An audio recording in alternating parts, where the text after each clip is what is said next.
how do I put it? It was like, what do you care about them? What do you care about those people? What difference does it make to you? Take care of your own life. Do the best you can for you and your family. What do the rest of the people mean to you? They don't mean anything to you. They're just serfs. They're just people. You know, what's the end goal? The end goal is to get everybody chipped, to control the whole society. They want a one-world government controlled by them. Everybody has an RFID chip implanted in them. And if you're like me or you, and you're protesting what they're doing, they can just turn off your chip.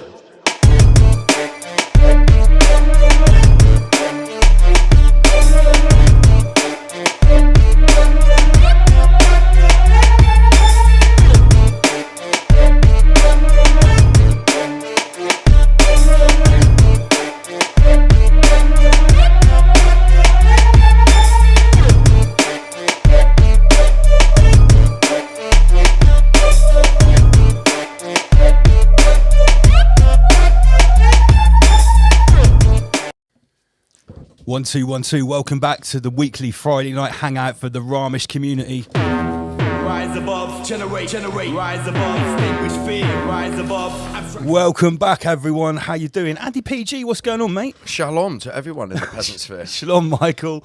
Yes, we are back with our regular Friday night. It's 9 p.m. and that means only one thing. It is Rise Above Live. Big shout out to everybody tuned in. Eye for an Eye, one of our mods there. I can see we've got Lord Doobsworth. Big shout out to Steve. Currently 96 peasants tuned in. Let's see if we can share the stream, guys. Yeah. We've had a bit of an issue with we've been censored off, YouTube, Facebook, Instagram. Yeah, we've had people saying that they're not subscribed to the channel anymore, so please make sure you are still subscribed because all types of skullduggery is going on. People aren't getting notifications, all sorts of stuff. It says there's no little red dot that says we're live on YouTube. Now, we have got a very special guest tonight, and we're going to be chatting to him literally in just a few minutes. None other than Mr. Vinnie Eastwood. Michael. Very excited to chat to this guy. I've got a feeling we've got a bit of a synergy already, maybe with our outlook towards clown world. I've got a feeling we're going to get on like a house on fire. I read a report, 33 million people in Britain are mentally ill. No, they're not. It's probably much more than that. So yeah, big shout out to Vinny Eastwood. We're going to chat to him in just a minute. Once we've got some of the usual business out of the way. Last week we had an excellent round table discussion on plant medicine. If you haven't checked that out, go back and check it out. Big shout out to Wisdom of Mushrooms, Toroidal Dynamics and Sister and Sounds who were in the studio with us. It was great to have that, that round table discussion. We're going to be doing more of that in the future. I felt we covered a lot, but like Tom said, he's like, we barely scratched the surface. Yeah, there's got to be a part 2 to that. And also, we got a lot of positive feedback about having, an extra 3 people in the studio live, having that discussion, popping off in the studio. So we're definitely going to be doing more of that going forward. Next week, we are going to be having a break on Friday night, but the week after, we've got allegedly Dave Wow. back in the studio, and he's got some exciting new topics to talk about concerning his theories about the fourth dimension, NPCs, the Mandela effect, which is the big hot topic that everyone's talking about at the moment. So, Rise Above Live. Shout out to Bazman. I see you in the chat there. Big up, Baz. Yeah, 15th of March 2024, we're back with allegedly Dave, which will be is that his second or third? Second appearance on Rise Above Live. Right, now, I said there's no show next week on the Friday. However, on the Thursday night, we have got another instalment of our learning portal, which is Raw Academy. Tickets are on sale right now. I'm going to put the QR code on the screen. Raw. Not only is this a fantastic opportunity to learn about medicinal mushrooms microdosing, it's an interactive deep dive with Tom from Wisdom of Mushrooms, who's an expert at all this stuff. Raw. Let me just get the, thank you very much, Andy PG. Here's the QR code on the screen, riseabove.tv, go to the Raw Academy section, and it is basically a private Zoom meeting, and it's about 2 hours long, Thursday night next week. We're going to be going deep into all of the mechanics of how to literally microdose mushrooms, the benefits, other mushrooms and other things that you can stack them with for other aptogenic benefits. And it's going to be a fantastic meet-up on a Thursday I'll night. be here. And this is another great way to support us here at Rise Above, the learning portal. We've had various different lessons and classes so far, and obviously all of the proceeds of this go back into supporting our stream and what we're trying to do here, which is new organic media funded from the bottom up. Shamon indeed. Let me just crack open this cider. What we got there, Michael? Bit of inches. Yeah, it's a local one. It's a local one tonight. Inches cider. It really just actually tastes like apple juice. Okay, so yeah, get your tickets now for microdosing. You can scan the QR code or go to riseabove.tv. Another way another way you can support us is buy merchandise. We never charge for this stream. We don't do subscriptions. We never put ourselves behind a paywall. We always broadcast for free, guys. But this stream is not free to produce. Look at our studio. Look at these production costs. Raw. We do sell merchandise. There's two different ways you can buy merchandise. It's either from the Becky S collection on Redbubble, or you can go straight to... No, it's not that one. You can go straight to our website at riseabove.tv. Again, scan the Schwab code, guys. Yeah, scan the Schwab code and it will take you directly there. Now, tonight, we are going to be having 2 music videos later on from none other than Ryan Sanders, right? Now, I've got a whole stack of Ryan Sanders CDs here. Every single purchase of Rise Above merchandise tonight, you will get a Ryan Sanders CD sent to you separately. So big shout out to Ryan, a bright, young, new, up-and-coming artist who we've had on the show before, combating the Soviet Union with his lyrics and his bars. Okay, and also he's going to be appearing, and don't worry, Vinny's coming soon. We've just got to get these announcements out of the way. He's also appearing at Sounds Beautiful Festival.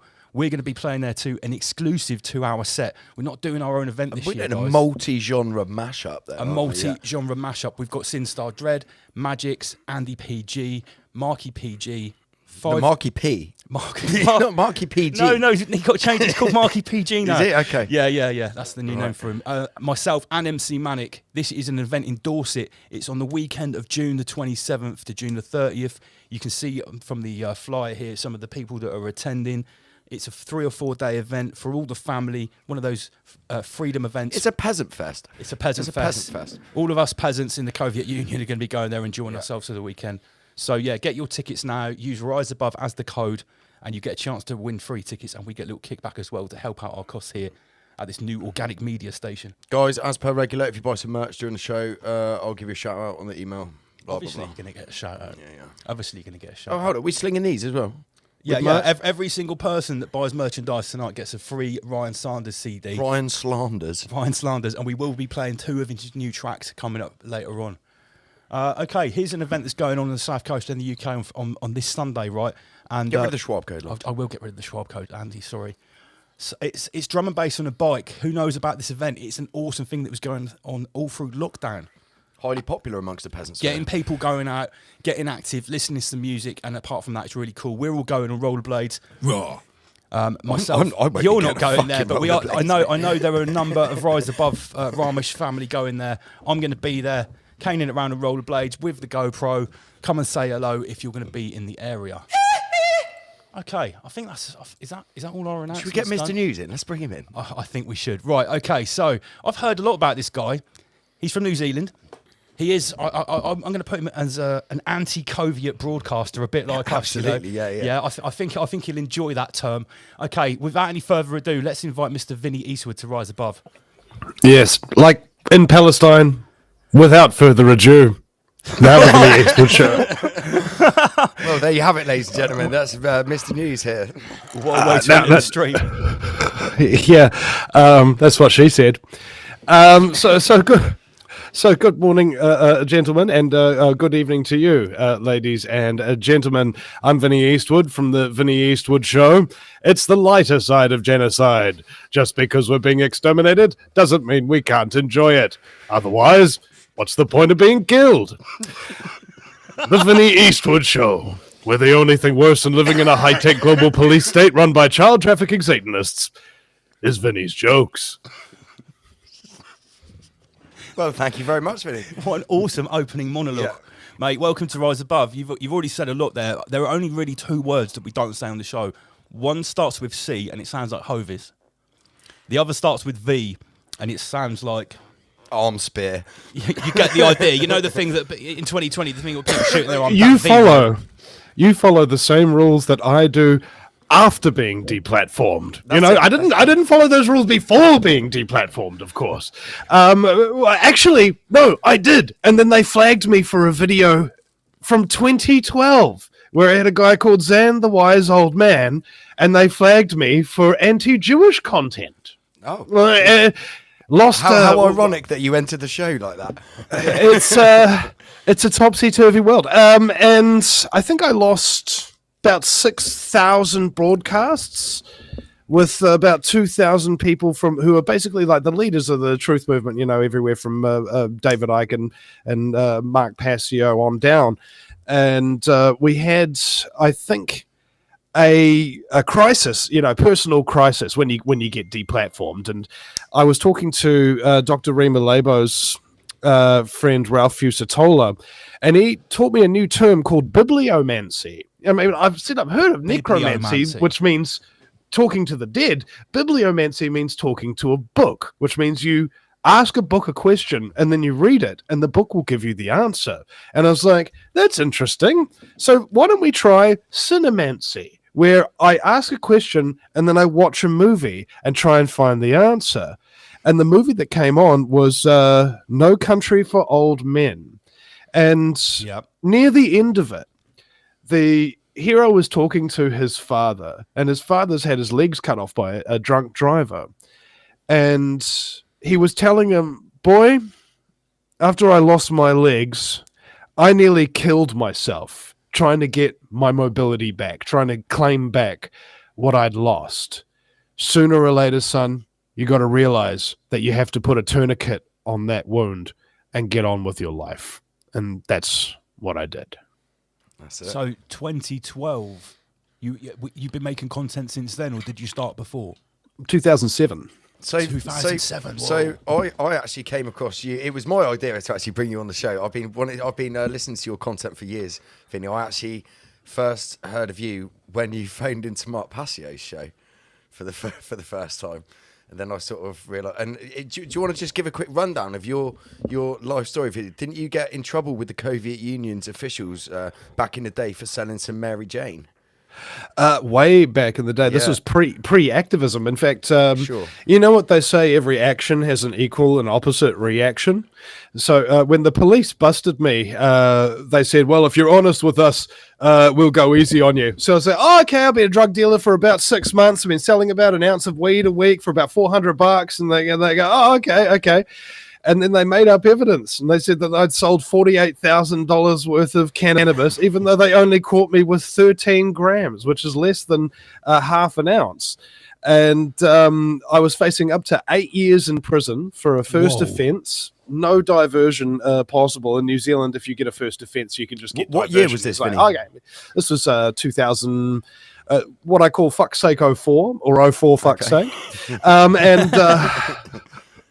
And just basically, I realized something quite profound there, as well as developing complex post-traumatic stress, which I didn't actually understand what it was until I think many years later, when Evelyn Gilbert from Aotearoa Wider Perspective, who also suffered severe CPTSD after 9/11, because she was a special effects artist, and these gangsters came in to her neighborhood in the Netherlands and started taking over all the buildings and throwing people out and threatening people that they wouldn't do stuff. And she was very traumatized by it. But she managed to find a whole bunch of coping mechanisms, and she began to understand complex post-traumatic stress in a way that maybe perhaps I never will, because she's not with us anymore. And I think that to a large degree, what causes it is not having control of your life for 1 to 6 months, depending on the strength of the individual. And I think what happened was my nervous system, as it happened to almost everybody in the truth movement, you can't come to the truth except through trauma. This is what I know to be true. Nobody who believes, as we do, has never suffered under the hands of the system, because otherwise you wouldn't have the motivation to do anything about it, would you? You'd be quite happy drinking another beer, having another ciggy, shagging another girl, watching another movie, listening to another song, watching another freaking game that you're not on the field on, where you're really obese. It's just, you have the ability to enjoy things quite easily, unless you realize that there's something deeper and much darker afoot. And you won't understand that unless you've had the darkness over you. You know what I'm saying? And so a lot of people, I think it was Clyde Lewis from Ground Zero Radio, he said to me, during a webcast that we were doing with the other Ground Zero radio host that I'm considered a therapist, right? And I think that the reason for that is because the vast majority of us talk radio show hosts are self-aggrandizing, slightly narcissistic, and what have you. Now, there's two types of narcissism. There's the Bruce Lee, Muhammad Ali type narcissist, guys who are totally full of themselves and can totally back that shit up. And then there are...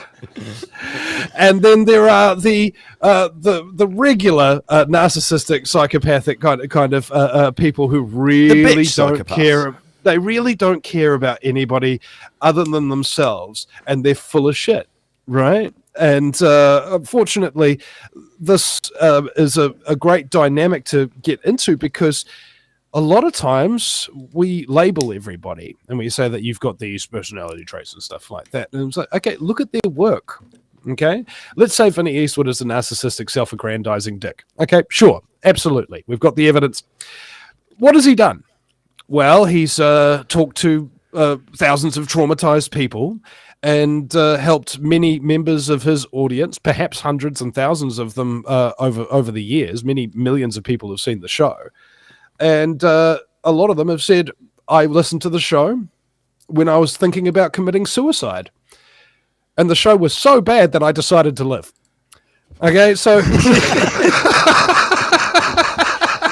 Vinny, can I just ask you, do you think that narcissist... that was a good one. Do you think narcissist is possibly like the most overused word of 2023?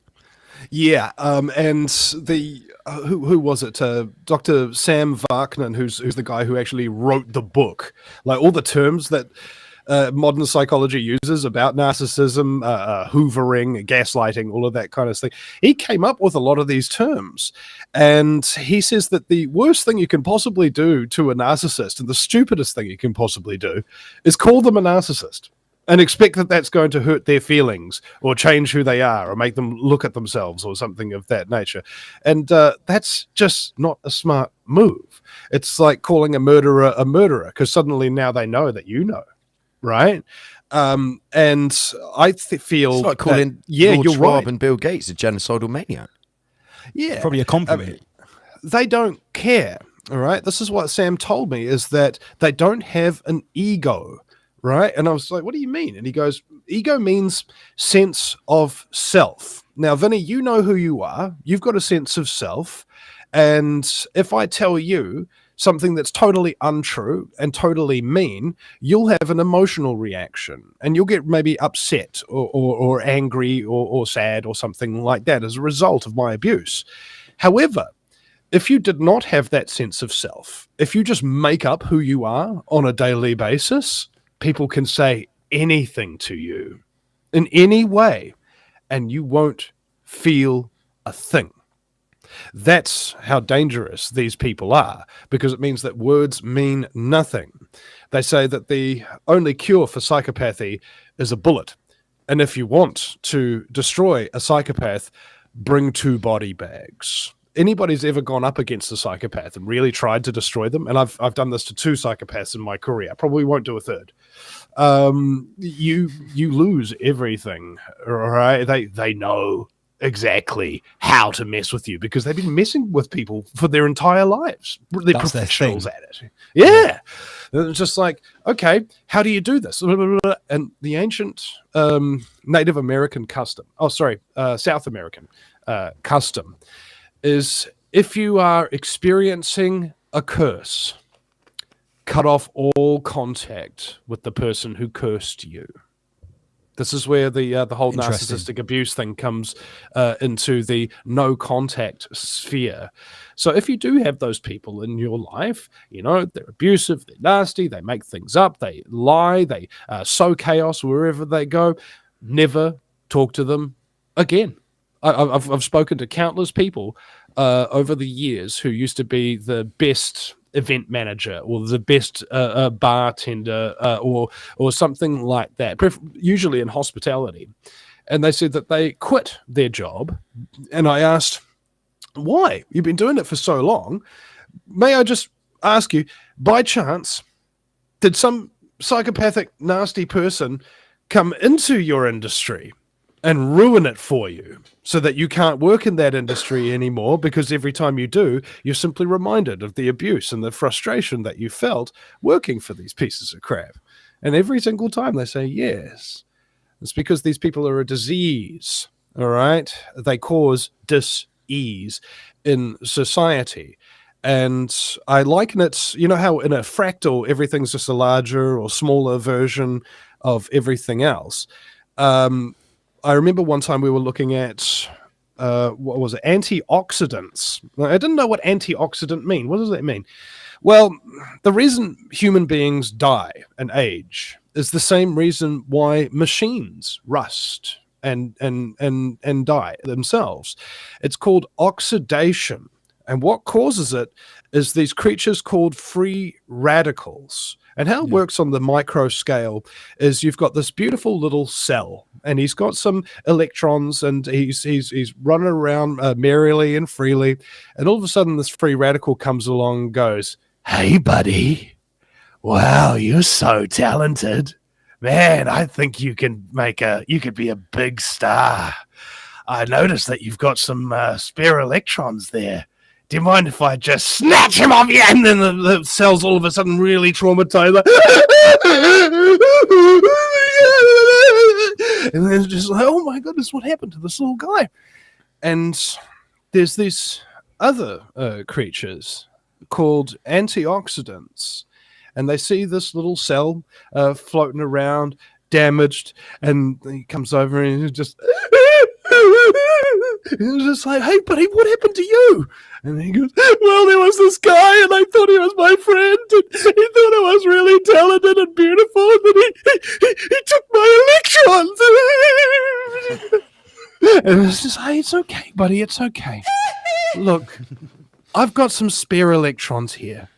You can have them." And the cell's like, "Really?" It's like, "Yeah." "Oh my God, you just like restored my faith in humanity and everything. How can I ever repay you?" And the antioxidant says, "You'll never have to." The micro and the macro, on the cellular level and in society, some of us are cells, some of us are free radicals, and some of us are antioxidants. We give of ourselves so that others don't have to suffer their pain anymore. Wow. Profound words. That's really deep.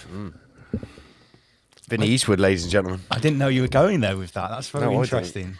So people are either a cell, a free radical, or an antioxidant. I think we can all see who the free radicals are at the moment.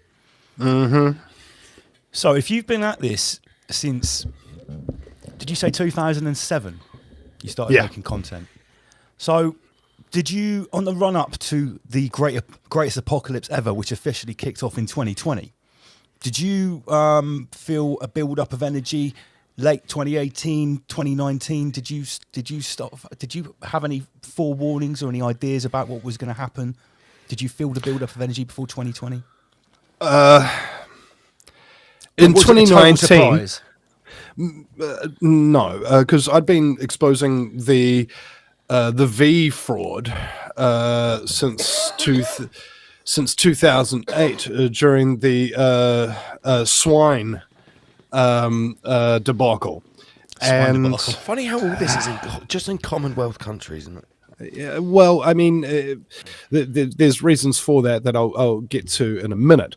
But the longer you do this, the more you start to see patterns emerge over and over and over again.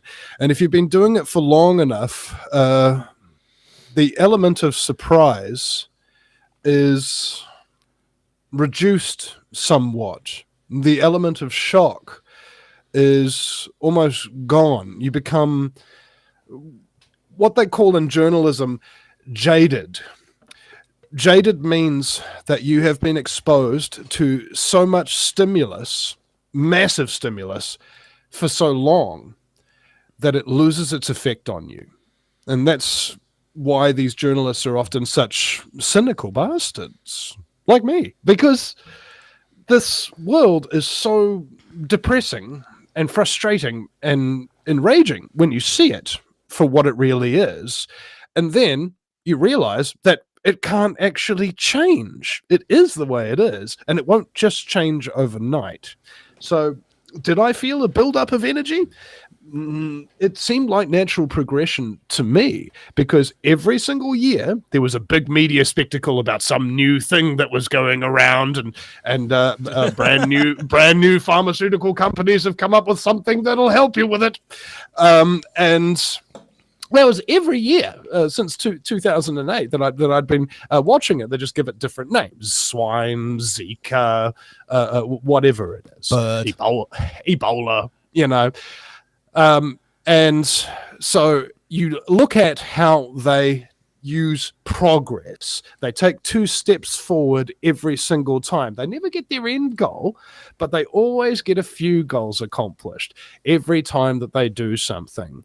By the time that 2020 rolled around, they were very well prepared. They'd indoctrinated the public over successive decades of propaganda, and they had penetrated the world's governments in order to basically, it's called what Penny Bright said was state capture corruption.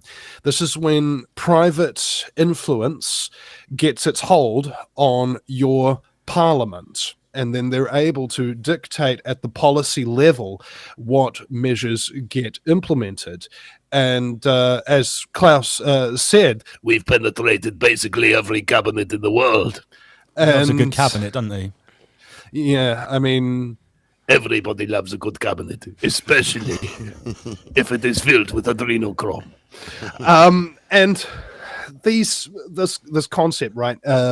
If you're heading into 2020, I was heading into it as a vastly different person to the vast majority of people in New Zealand. Because up to that point, I think it was from 2007 to maybe 2018, when Jacinda Ardern was elected as the Prime Minister of New Zealand, I had, I think, done about 4,500 shows at that point. Wow. Online with international guests on American the thing is, networks. When I first started listening to Vinny, right, you were like New Zealand hasn't got a big population, mate. Right, Vinny was pretty much a fucking lone ranger. He's basically the King David Ike of New Zealand. For sure, you're King mate, David of New Zealand. Holy shit! For sure, like he was like for sure one of the only people there. Well, if you've put out thousands of broadcasts already, that's like a prestige level. Vinny, you're really high on morality. I know you talk a lot about natural law and stuff like that, and that's why I think that I really respect Vinny when I first, because he was the only motherfucker who was talking about this stuff in his neck of the woods. Yeah, and for a long time it was very, very lonely. I got to tell you guys, when you're the one in 5 million who has a radio show that's internationally recognized, and you're doing all these interviews with these big guests, and you're covering the news, and you're the one guy doing it, and you have to do all the tech stuff behind, right? And tomorrow, and you got the COVID union up your ass for selling a bit of green. And tomorrow we're going to do a fundraiser at Shooters Bar in Kingsland for Counterspin Media and Free NZ Media, who've only existed since like 2021 or something like that, and they have absolutely dwarfed me because they never got deplatformed, right? As soon as you get deplatformed, all your 65,000 subscribers and 11 million views and 28 million comments disappear, and there's no track record of your existence, and nobody ever gets notified that you've been deleted, and nobody knows how to search Vinnie Eastwood online to find my website to realize that I've still been broadcasting. So I've had people who said, "Oh, Vinny, I was listening to you back in 2018. What happened to you?" It was just like, you haven't listened to me since 2018 because you didn't bother to Google Vinnie Eastwood and see that my show is there and I'm still doing shows, right? So anyway, Counterspin Media and Free NZ have been doing a bang-up job, and the reason why they've been doing a bang-up job isn't necessarily because of the grace and the fantastic presentation style of Liz Gunn of Free NZ Media, or the hardcore facts and evidence of Hannah Spera and Calvin Alt from Counterspin, who've just been invited to Russia. The reason for it is because of these guys. Okay, this is a keyboard that I used back in the day, and I've engraved it with the Exposing Scumbaggery Awards, Counterspin Media 2024, from Vinny Eastwood. Okay, this is my gift to Counterspin Media's guy who does all the tech, Justin. He doesn't get recognized as much as he does, and Counterspin would not be what it is without him. And I've got a second one here for Jonathan Clark, who is Liz Gunn's cameraman. It's the people behind the scenes who do things without recognition, who we owe our careers to a large degree. They do the work that cannot be done by itself. And as somebody who's been a one-man band for almost all this time, I recognize the work that goes in and how hard it is to help other people get their story out, which is why on this keyboard that's mounted on this bit of wood, you'll notice that there is no escape key. So that's a real physical award that you've constructed and you're going to hand out. I love that, mate. That's really cool. Yeah, I mean, he's an awesome guy, right? Yeah. I mean, I'm a little bit in awe of this dude already. I mean, you got to have love, and you've got to show people that you care. I think that the reason why people are so alone and so depressed and so prone to suicide and rage attacks and things of that nature is because they get the impression that nobody actually really cares. Like I remember I was at a mate's place in, I think it might have been 2014 or something like that. And most of the people had gone home from the party. I was just talking to this one guy who's from France. And he told me that on his 21st birthday, he had to leave the party at about maybe 7 o'clock at night and fly 2 hours south from Auckland to Wellington to see his father and to take him off of life support on his 21st birthday. And I just burst into tears because that was so horrible. And you know what he said to me after I started crying when he told me that? He said, "Thank you." Why did he say thank you? Because he had told this story probably to 10, 20, 30 other people, and none of them had ever had an emotional reaction that actually felt like they actually gave a shit. Or even listened. Yeah. That's, I think, probably the one of the most important things about being a talk radio show host. Maybe one of the most important things in life is to give a fuck. Empathy. Absolutely, mate. We do something similar. We try and do it once a month. We call it customer services, and we just open up the phone lines either on Skype, and we've got a physical phone here in the studio, and we just let people phone up and tell their story. It obviously started in lockdown. We felt it was our duty to sort of provide that space, because apart from that, we wanted to hear from people. You know, we obviously get to read the comment section when we do these live broadcasts, but it was a great exercise for us to have that interface with the audience, but also it's like you mentioned earlier, the word therapy. It's definitely like a group therapy session. Because we had a myriad of nations, people from myriad of nations. New Zealand, Australia, all over Europe, people calling up from Canada. I think the only place we didn't have was like China. Yeah, basically it was China. I don't think anyone from Africa or couldn't get over the Great Firewall. Yeah, so it's really important, and you talk about people saying that they might have topped themselves if they hadn't had your show. We've had emails and texts exactly the same, and for people on the outside that maybe aren't on board with our point of view, they might think that's a bullshit or cringe, but it's really goddamn true. The amount of contact we've had from people saying, I haven't got anyone around me that looks in the world and sees it like the way you guys do. So on a Friday night to be able to tune in was very special for us, and it's great to hear that obviously you're fulfilling the same role, obviously on a much larger scale than we are, and have been for a while. So that's really good to hear, mate. Just to hear that what is happening to you, you don't deserve, and it's not your fault, and there are other people going through it too. And you're not alone, and you are loved. Just to be able to hear or intuit that that's the way somebody else feels can take the darkness away. And that's what humor is about. That's why they call it making light. Okay? Because we live in so much darkness all the time. And so you have to make jokes about it. This is what we call trench humor, gallows humor. When you are in war, and believe me, we're in war. It's a psychological war. We're not being shot at with conventional weapons. We're being shot at with psychological warfare, with psychotronic weapons. We're being bathed with Wi-Fi radiation, which destroys our nervous system, our so-called immune system, which is really just a terrain theory kind of distortion. But the idea behind caring about other people and combining that with humor is actually a physiological reason why it's important. So when you're thinking about something, really thinking, that's black and white, that's numbers, that's the domain of your prefrontal cortex. That does most of your thinking. That's your most evolved part of your brain. When you've been thinking about something for too long, however, and if it's stressful information to boot, you will get out of that alpha wave state and you will lax back into your mammalian cortex, which is your thing that governs your social abilities, your emotions, really.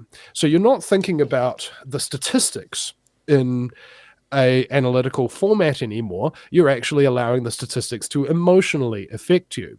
When you tell a joke, on the other hand, and it's actually funny and they laugh, more to the point, it does a reset of that brain function.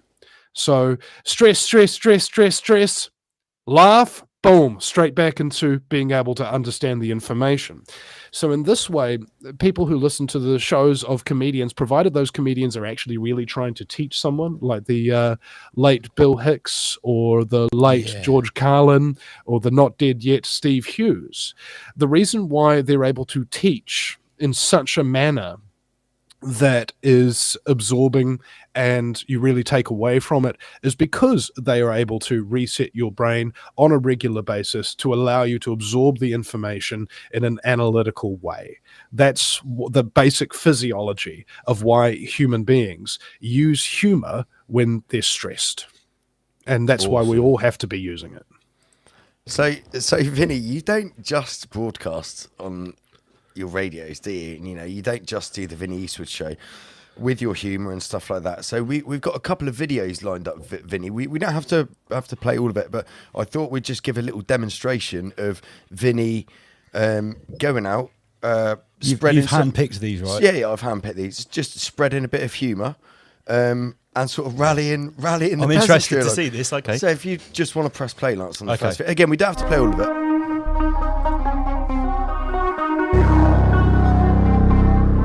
TPPA! TPPA! TPPA! I saw a picture of these two on Facebook and it said, if Kanye and, what was the name, Kardashian were drowning, what kind of sandwich would you make? TPPA! Oh, it's a TPPA! Let's see if we can do it operatic. TPPA! TPPA! Oh, wait, I'll do it in the opera voice and you're going to go, no freaking way! TPPA! TPPA! TPPA! Hey, I'm actually protesting the TPPA through a PA. It's interesting, eh? I say TPPA, you say no way! TPPA! No way! Come on, TPPA! No way! How angry does this make you that your country's being sold out without your consent? TPPA! No in an angry voice, TPPA! No I didn't even say TPPA, I just went like you're scolding a child, TPPA! No way! Oh, TPPA! No way! Oh, it's a TPPA! It's easy to sound this angry when you realise how dangerous the TPPA is. You know, listen to this. TPPA! Give us a roar, ladies and gentlemen, like a kitty! Roar! TPPA! No way! TPPA! No way! Well, first of all, what is TPPA? That one went over my head. That was great, by the way. It was the Trans-Pacific Partnership Agreement, where 600 major international corporations met in secret to decide what would and wouldn't be legal. For example, if any government passed any law that disadvantaged any of those 600 companies, financially speaking, they would then be entitled to compensation by the government for the end of time. For every single dollar they lost. So if Infinite they say compensation. Yeah, that's right. If you say you make cigarettes harder to sell or something of that nature, whatever they didn't sell, you have to pay for them now forever. Okay, and that's what the Trans-Pacific Partnership Agreement basically was. It was the European Economic Agreement, the EEC, European Economic Community, how it morphed into the EU because they use corporate structures and then a governance structure on top of that. They build the framework with the corporates, then they build the government. So that was basically what the TPPA was doing to the oceanic region. And in order to mold us into, I believe it was the part of the 10 kingdoms, as it says in the Bible, allegedly. Sounds a bit like what the WF's trying to do with the whole world at the moment. What year was that, Vinny? That was probably about 2014, I believe. That was during the reign of the former Prime Minister of New Zealand, John Key, former Federal Reserve banker, on the board of the Federal Reserve Bank of New York, and he was the head of the European bond and derivative trade. And in 2008, when he was elected Prime Minister, he said that he was going to save us from the financial crisis, which was caused by derivatives that he was in charge of. And this was all while the Great Reset was merely a twinkle in Lord Schwab's eye. Back in 2008, you're a true veteran on the battlefield, mate. I had no idea. So I have got another video which I'd like to show. So we've just shown. Oh, sorry, one second. Go. Behind you, it says Orwell Fiction 1984. Guess what year I was born? 1984. Sorry, continue. So that actually is my lovely Mrs. protest sign from back in 2020. Said, make Orwell fiction again. Seen it before. That was her protest sign back in 2020. So yeah. Oh, what a good missus. We have got another video which I have. Okay. Vinny. So again, this isn't a new video. So this is a little taste of Vinny's journalism style. It's very Alex Jones-esque. Yeah. He likes to get in your face, right up in people's face. And so, do you want to just hit the video? Yeah, it's sure. only I'm a couple of minutes forward long. to this already. Yeah. I got that mother. Oh yeah. Guilty. Yes, I am. Today is the first day of history in New Zealand for politics, for ending political corruption. Capital crime, I'm guilty. Guilty. I'm doing the time. I'm guilty. Guilty. Charged by the law. I'm guilty of the worst crimes you ever saw. I break out. Why are you trying to run? Why are you trying to run, John? Come on, where are you going, mate? Being held accountable for crimes is something you should be proud of, not something you run from, sir. Hewlett Wealth Management, you, Peter Hewlett, and Don Brash signed the same wrongful statements. Peter Hewlett went to jail, you, John Banks, and Don Brash got nothing. What's the difference between John Banks and a rat with a gold tooth? What? The gold tooth. Hey Banksy, come on mate, are you getting enough exercise? Is running from justice good for you? Getting your heart rate up there? Try speed walking. If you swing your arms at the same time, you move about 25% faster and burn extra body fat. Apparently corruption latches onto your bones like a virus and makes you a little bit more plump. Why did you say to the police that you wanted the checks split? Why did you admit that to them and then maintain your innocence? Unless you're a liar, of course. The last mandate John Key had was with John Banks. We'd like to put you on the tip of the iceberg and float you into the tropics with the Fukushima radiation. Hopefully your hair will fall out so people won't trust you more, because apparently a full head of hair is good for business. And again, I reiterate, Ladies and gentlemen, sitting in the flats upstairs, what is the difference between John Banks and a rat with a gold tooth? You guessed it, the gold tooth. Look, he just keeps going. He's very nimble for an elf, hey. Thanks, Banksy. Thank you very much. You have yourself a fabulous day and a wonderful weekend in curfew, you corrupt scum! Frickin' Banksy. This is Vinny Eastwood, Mr. News. Thank you very much for watching, ladies and gentlemen. Again, that is brilliant. So as you can see, ladies and gentlemen, Vinny Eastwood likes to cause a bit of a stir when he's out in public, if necessary. I mean, how else will I get the attention? You know, that's another thing. You have to be seen to be doing something. All right, it's all very well. It's all very well to go out and do the right thing, but it's like they say in those feminist T-shirts: if a man speaks his mind in a forest and no woman hears him, is he still wrong? And the and so the whole idea is you actually have to be seen to be doing something, because I believe it was the Milgram studies. They had this question in the United States after World War II: how did Nazi Germany get the most advanced Western civilization at that time, the German people, to act like such bloody Nazis? And they figured out... It's a hell of a lot of mind control, Vinny. Well, they conducted an experiment. They had somebody from Harvard University wearing a white lab coat telling you to electrocute the person on the other side of the smoked glass. You can't see who they are. And electrocute them every time they get something wrong. And every time they get something wrong, the charge goes up to the point where it's a lethal dose. And they found that just because somebody in a white lab coat from a prestigious university called Harvard told you to kill somebody, 90% of people would. Now, the second part of the experiment, the first part's pretty well known. Second part of the experiment is very much underground. A lot of people don't know this. They then took those 10% of people who refused to deliver these electric shocks and showed them refusing to deliver the electric shocks to the next people that were coming in the experiment. And the most amazing thing happened after seeing somebody with the balls to say no to authority. The magic word. It gave them the courage to do it too. It's amazing. That's why.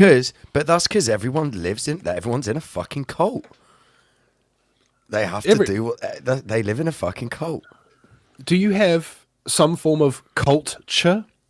Okay, yeah, there you go. Are you right? That's why they call it. Vinny, that. before we go any further, so may I? I just want to finish go on. this point as well. Sorry. Because it's important here. So cult indoctrination procedures are actually quite straightforward. You will experience them in school, the workforce, maybe even parents to a degree. Media. The first cult that you will be indoctrinated into is your cult, because as a baby, you give your parents basic cult indoctrination procedures: sleep deprivation, repetition of meaningless tasks that don't really take them anywhere, kind of like frustration and trauma, okay, grand difficulty, and a central doctrine that can't be questioned, which is, I have to keep this baby alive, okay? So that's why parents, when you criticize their children or something like that, they seem to react much like a cult member who you're criticizing the religion of. And after you grow up, after coming out of the cult that you've created, that your parents are your cult members, you get cult indoctrinated yourself. It's interesting because you've recently become a father, haven't you, Vinny? Oh, I mean, not that recently. My daughter's, I think, nearly 4 years old now. Yeah. But the cult indoctrination procedures are basically this, and get up early, isolate you from your family and friends, give you mindless, boring repetition, have a central authority figure and a central doctrine that you can't question, and a prize that gets dangled in front of you with fluorescent lighting that is not too bright and not too dark, so that it puts you into a sort of dreamlike, suggestible state, and people who talk in a monotone that is really slow that puts you to sleep. That is cult indoctrination techniques. What it does is it shuts down all the parts of the brain that govern your independence and your, what they call agency, your ability to create your own path with your mind.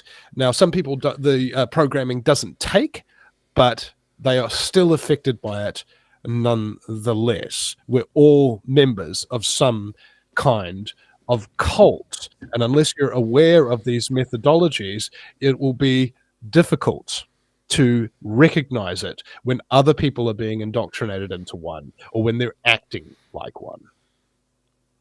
That's it. What were you going to say, Andy? I was going to actually say, as Vinny causes such a stir when he's out, I mean, you two have got something in common.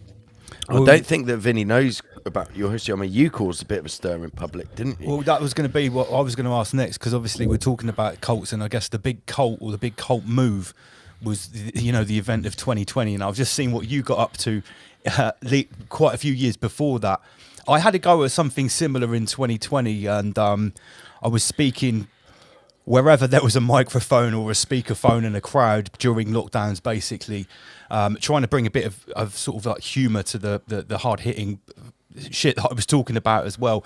And I got in a lot of trouble, mate. Basically, I had police coming to not even to my house. Yeah, we were broadcasting here one Friday night. The police went to my parents' house, who are in their 70s. I've lived there for over 15 years, and threatened them that I would be arrested if I carried on speaking at these lockdown protests. And there was a big operation. I was detained for 23 hours. I was kept on bail for... You were invited to speak, weren't you? Somewhere a good couple of hours away. Yeah, in another county. And there was police drones there waiting for me when I got there. Got arrested, 23 hours in a cell, on bail for 10 months. Couldn't go anywhere near a protest or a microphone without people, the uniformed policeman coming up to me and saying, "Lance, where are you going? What are you doing?" That was just you walking through Bournemouth town centre, while people were on a microphone saying, "Stand up, take your freedoms back, fuck the police," and stuff like that. I couldn't go anywhere near the microphone. Long story short, Vinny, when I finally got to court, and against all advice, we crowdfunded a barrister, and we went to court, and we pleaded not guilty, and we were the first people, me and my co-defendant Shelley Tasker, to get not guilty in the UK under the COVID Act. So. Did you just say the C word? Oh shit! I just broke our own rule there, didn't I?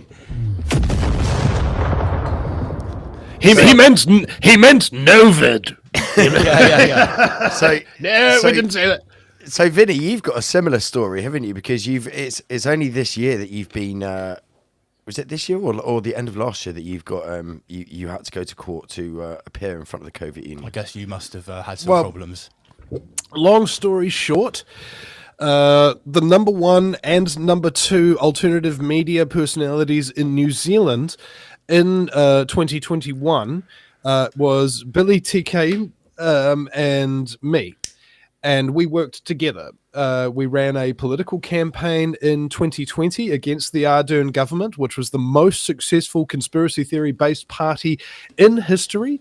Had the biggest membership out of any party that has ever existed in this nation's history, faster than has ever been done, and got more media coverage of the leader, Billy TK, than any other freedom leader has ever had, or, to my opinion, probably ever will. And then when the lockdowns started happening, we knew that people were going to kill themselves. We knew that people were going to lose their businesses. Yeah. We knew that it was going to traumatize children. And so we went out and protested this.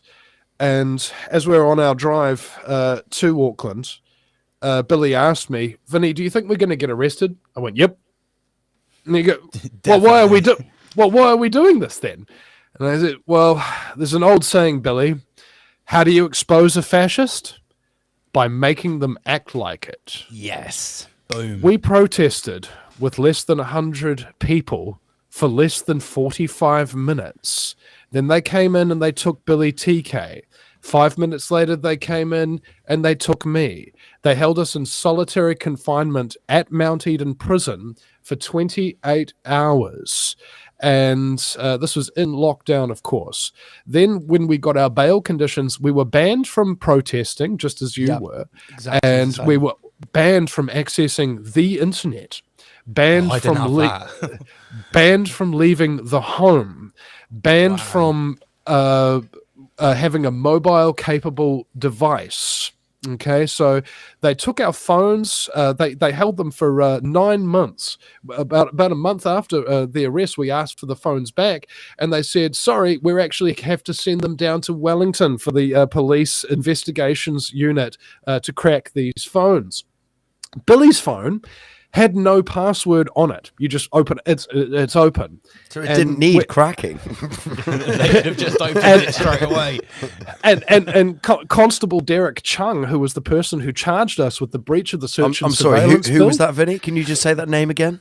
Constable Derek Chung Thank you. The Mount Eden police station threatened us with up to 3 months in prison for refusing to provide our passwords while we were in custody, trying to remain with our right to remain silent.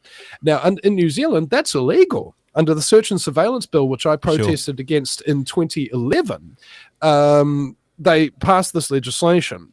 So we had to suffer, I think, under these bail conditions in total for 6 weeks. 6 weeks of not even being able to answer so much as an email or anything of that nature. It was absolutely brutal because directly after you get arrested, everybody wants to contact you, everybody wants to interview you, and then 6 weeks after, everybody's forgotten about it and they're on to the next thing. That's very strategic, isn't it? Yeah. So Billy and I went from the number 1 and number 2, and virtually the only people in New Zealand who were actually speaking the truth about anything in any significant way, we got down to about maybe number 20 or 30 on the list, because in the 6 weeks that we were unable to get on the internet, I think maybe 2 to 3 dozen other alternative media platforms started up.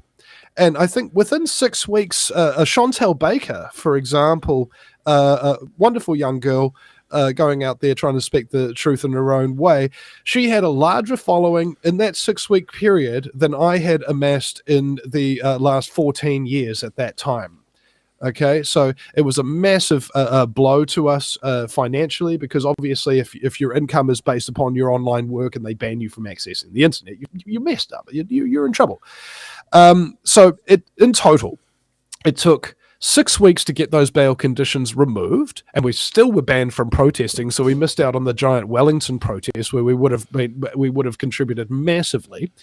And 28 months later, I think just before Christmas of last year, I got a call from the lawyer saying, "Yeah, Vinny, they've let you go, discharged with conviction." Okay, and I said, "Discharged with conviction? That's how my son got here." What does that mean, though, with conviction? Does that mean you got convicted? Yeah, I am officially guilty of standing within 2 meters of another person. Yeah. Well, do you know what's really crazy, Vinny? But just back to draw a parallel with my story. When we finally went to court, and my barrister that we paid for had actually read through the Soviet Union Act, which is about this thick, which we had apparently been arrested under, and it included standing too close to people and stuff like that. The funny thing is that inside the act, the Crown Virus Act that we were convicted under, it actually protects your right to protest against said Soviet Union. So similar in this thing, sorry to interrupt, but a very important point here.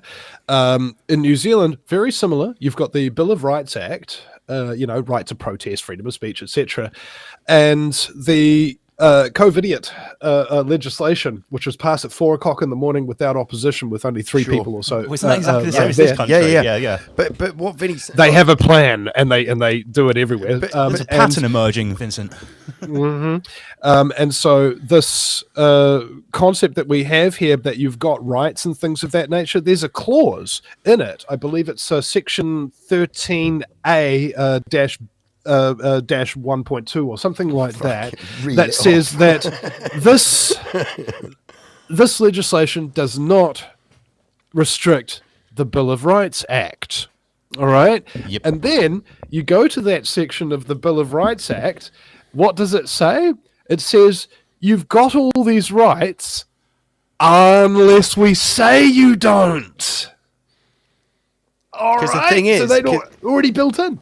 Because the thing is, right, guys, you've got to remember they had to have those covert rules written in, because without that, you couldn't have had all the BLM protests smashing up half of the United States of America. But what it goes to show is that obviously the arresting police that had spent something like £100,000 on this surveillance thing on me, and obviously the operation to arrest me, the arresting police didn't know what the law was.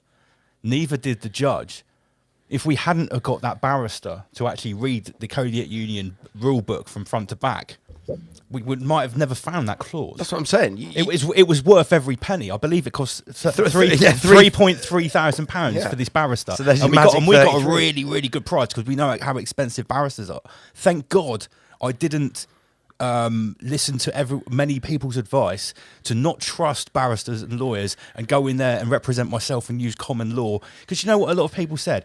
It doesn't matter. Though these people work for the bar, then they'll never work for you. But you know what I say? If that was the case, then high-level criminals would never spend shitloads of money on lawyers to get them off. Because at the end of the day, they're working for the people to pay them.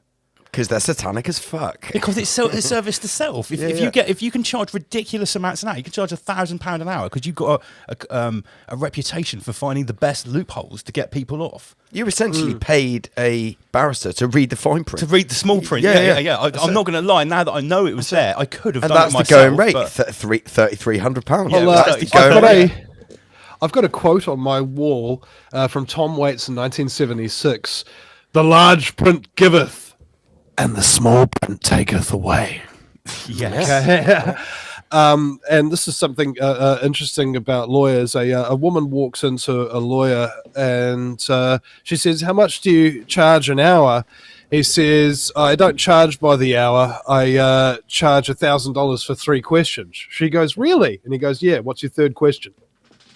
I like that. I like that a lot. So now that 2020 has happened, you've made a stand like many others did, and we've seen all of these new media stations pop up, like you just mentioned, and it's something that we've obviously noticed as well. We are one of those stations. I decided to start officially making these videos in 2020, and then we decided to do the live stream because, however, I couldn't speak in public anymore. I will just interrupt you there, right? Yeah. It was suggested to you for many years to make content because I've been researching this for the best part of 20 years. But now post the rise and the somewhat fall of the Soviet Union, as we coin it, Vinny. Now we're in this sort of like post-pandemic sphere. Waiting for stage 2. What are you saying about all of this new media that's popping up? Are you seeing there's sort of like red flags on certain people within alternative media, within the truth movement? It's a tough one. So to find agents, like people who are actual provocateurs, people who are actually working for the government and stuff like that is actually a lot more difficult than it sounds. Correct. And so one element that I have noticed that I am certain about, this has been clarified by a truther friend of mine named Brent, who drives trains for a living, who organised to prevent all the rest of the people under his wing getting jabbed when the time was right, and he did. He managed to save some of his colleagues' lives with his efforts there, and I really respect him. And he told me that there's a lot of people in the truth movement who are on what he calls the truther short bus, or who have what they call truther training wheels. Okay. And I came up with this question. Okay. For example, you know what you know, and you know how multifaceted it is, like what 360 subjects, that are surrounding you, all these different methods of enslavement, and you've done what you call the 10,000 hours. In order to become a doctor or a professor or something of that nature requires 10,000 hours of study. Rule of thumb. Expert. Yeah. That's you by yourself, watching documentaries, listening to podcasts, interviewing people, investigating, so on and so forth for 10,000 hours before you've even got so much as an inkling of what's really going on in the world. Most people in the truth movement have not done their 10,000 hours. Yes. When you say Freemason, they run into it. Freemasons everywhere. Oh, they're so scary and stuff like that. When you say aliens, they go, "Oh, that's crazy." Blah, blah, blah, blah. When you say climate change, it's like, "Oh, but we need to be sustainable." And these are people who are allegedly calling themselves truthers. And when you say flat Earth, they open their mouth and say, "Fucking load it up." Yeah, I mean that's what was asked of me one time on a radio show. So, Vinny, is the Earth flat? Or is it round? Give it to us straight. and I was, and I went this argument for forever. Finish it. and I went. Finish it. Well, I think it's a holographic fractal that's being projected by collective consciousness, experiencing itself subjectively. This is a holographic. And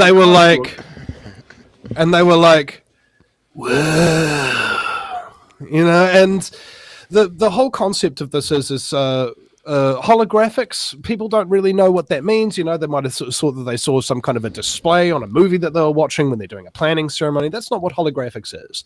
Holographics is a storage of information construct, more or less. It's different to a hard drive. If I take a picture of you, put it on a hard drive, delete it, the picture's gone. If I take a picture of you, embed it in a hologram, and then try to delete it, the picture's still there. The whole picture is just half the resolution now. Try to delete it again. It's only half the resolution. Information is like energy. Everything that you say, everything that you do is remembered forever in some small way that's still there in its entirety, if somewhat unresolved, right? That's the first layer of reality. That's what really governs the information behind everything we do. This is why life and what you say and what you do is so utterly important to the fabric of reality itself, because underneath this first layer is the fractal. If you look inside your finger, you'll see that it's made up of cells. If you look inside those cells, you'll see they're made up of other ones. This guy in 1914, I believe, created a granite crystal microscope that was able to get 60,000 times magnification. Current electrostatic microscopes get about 10,000 times magnification. So you can see the cells, but you can't go inside them and inside those and inside those. We realize that all cells are built of cells that are built upon cells that are built upon cells, infinitely down the scale, and as above, so below.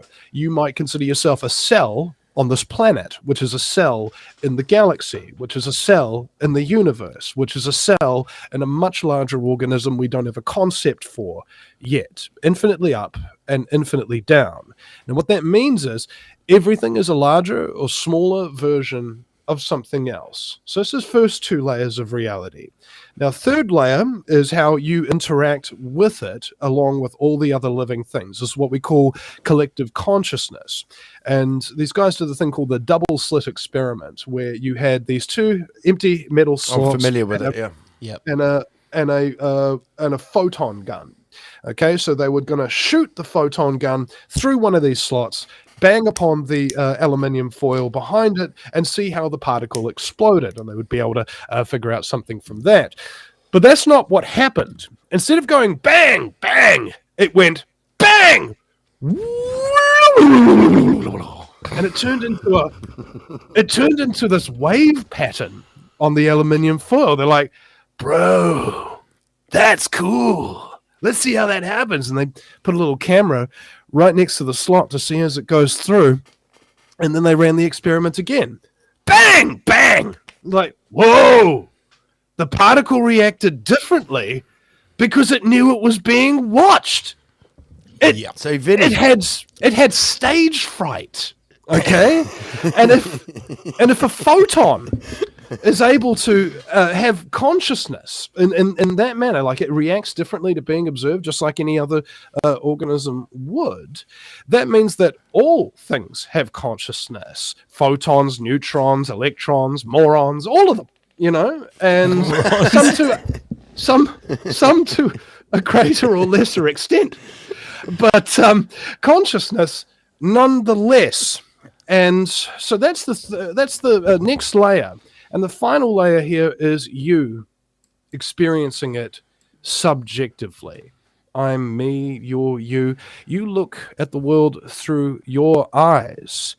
When you're taking mushrooms, for example, you start to look at the world through many eyes, through the hive mind, and you start to see yourself from all directions in all aspects.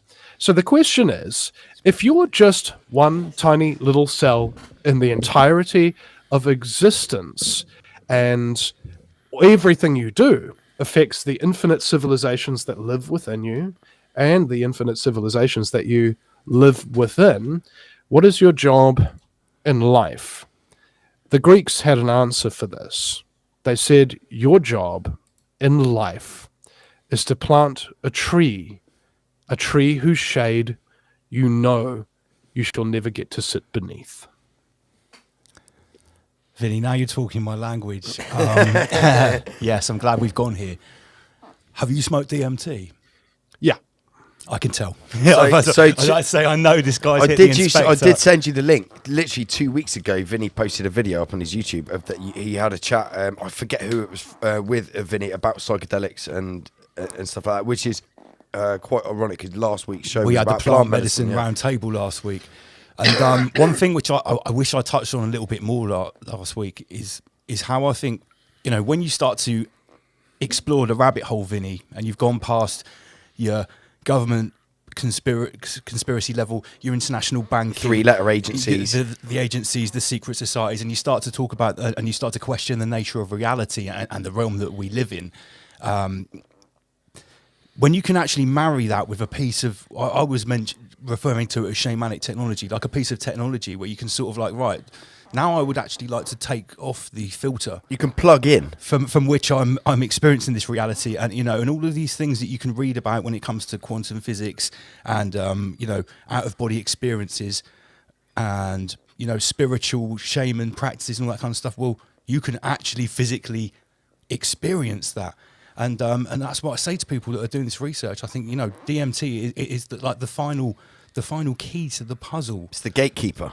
And I think what you just said there, I could already tell that I know that this guy's been to the other side because ironically, I came up with that long before I smoked DMT. Okay, and instead of just smoking DMT and then coming up with that concept, it was, I think, I'd probably say it's about 12 people specifically who had very, very different areas of research that I spoke to. And in the Mayan calendar, they say that there's all of these different colors and all of these different animals and things of that nature, depending on where you're born and how and what have you. And I'm what they call a blue eagle. Now, the whole idea is that you see things from above. You see things that are interconnected, and when you see a solution to a problem, you're able to immediately swoop down and devour it. It's kind of like a personality trait. And there's lots of blue eagles around, and I'm not sure if you can recognize them when you see them. But the interlay, how everything fits and works together, that's what I've been trying to understand for the majority of my life. And so that question is how you know how somebody has done their 10,000 hours and has figured out the universe. You just ask them this question, because you're always having conversations with people, but you don't know how much they know, and you don't know where this conversation is going to go. So if you start off with this one, it identifies them immediately as somebody who is either awake or not yet. All right. Do you believe the world is a holographic fractal being projected by collective consciousness experiencing itself subjectively? Well, of course. Okay, great. He knows. The problem is, Vinny, the problem is what I found is in recent days, and I'll I'll mention again. I talk about Mark Passio a lot on the show because I'm a firm student of his work and his teachings. Not that I put him on any kind of pedestal because he's no saviour of anyone's, and I think he would enjoy that I just said that about him. He said multiple times that that natural law is the only way for us to get truly free. So if we don't abide by natural law, then we're not going anywhere. Whether this is a holographic construct, a simulation, a flat Earth, a round Earth, it's all irrelevant if we don't abide by natural law. Yeah, precisely, and the construct really does reinforce that belief. So first, there's layers of how you interact with reality. I've just told you what the layers of reality. I explained to somebody at a festival, and a guy was trying to interrupt me, and I go, "Excuse me, just 1 minute, bro. I'm just trying to explain the nature of reality to these guys." Give me 5 minutes. Give me 5 minutes, and I'll try and wrap it up.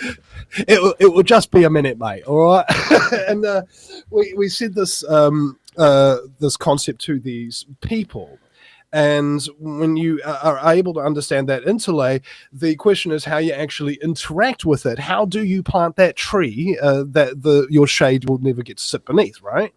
And there's a couple of methodologies. Number one, you've got to understand what construct you're currently inhabiting. You're inhabiting what you call a 5D organic host. So first dimension's a dot, second dimension's a line, third dimension's a box, the fourth dimension's that box moving through time. And the fifth dimension is that box, but it's beyond time and beyond space. That's where all your thoughts are right now while I'm speaking to you. And that's where everything is that you don't actually do. Okay, there's all thoughts. They don't really exist. They're outside of time. They're outside of space. So your job effectively is to come up with a thought in the 5D and then spend your 4D time willing that thought into the three-dimensional reality. Because only there does your thought actually matter. I don't care if you've got a song in your head.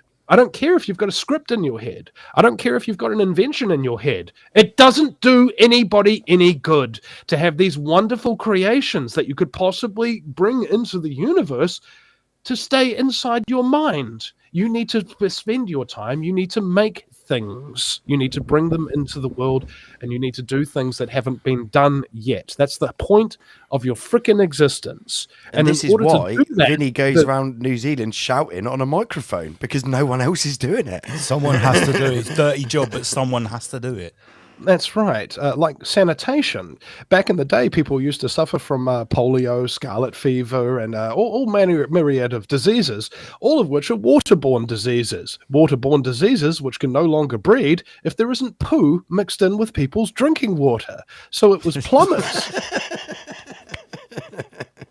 Plumbers who got rid of those terrible diseases. First principles, so simple. Don't mix poo with your drinking water, please. Right, now, Vinny, you just mentioned thought, okay? You just mentioned thought, how important thought is, and then it has to be brought into the 3D realm so you can actually, apply it to yourself. Yeah.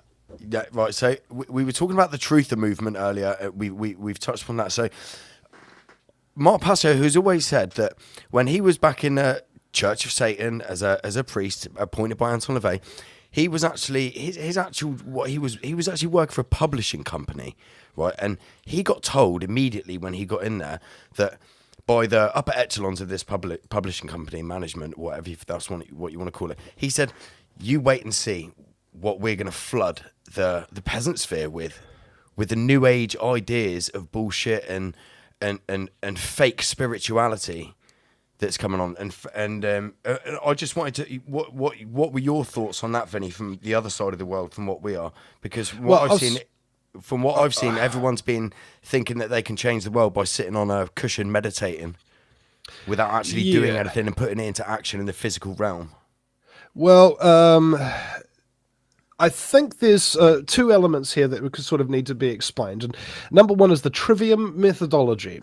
Let's say you're looking at a 3D object. How do you know you're looking at a 3D object? How do you know that's a fact? Well, it's got 6 parts to it. Up, down, left, right, front, and back. Okay? That's how you know you're looking at a 3D object. How do you know you're looking at a fact, though? You ask the questions. Who, what, when, where, why, and how.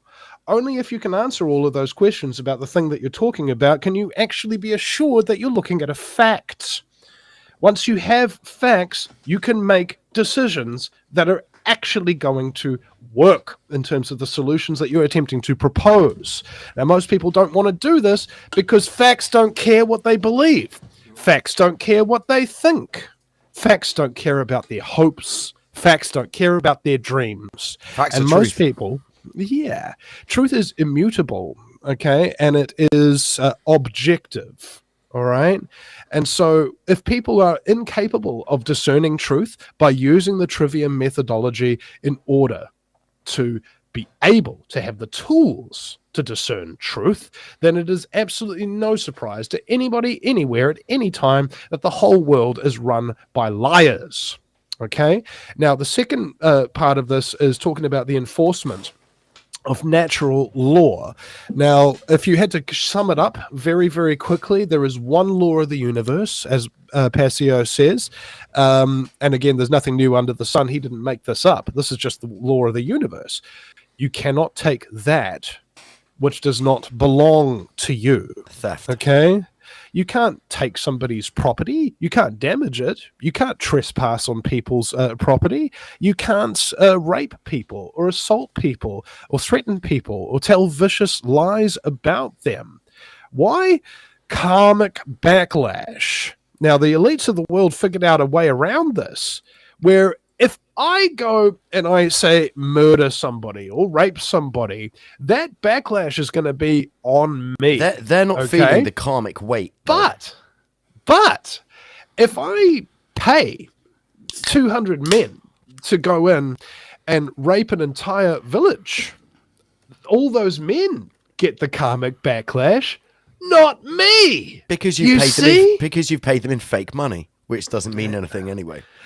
Well, I mean, it's the concept that karmic is a direct link. Okay, so when you've got that problem going on and you are the cause of it, there is an equal and opposite reaction to it. This is why you have soldiers who have a conscience, who go overseas and kill people that they didn't really want to kill, who didn't do anything bad to them and stuff like that. They suffer immensely. They go to the VA, they get themselves their anti-depressant medication, and then they kill themselves or become homeless.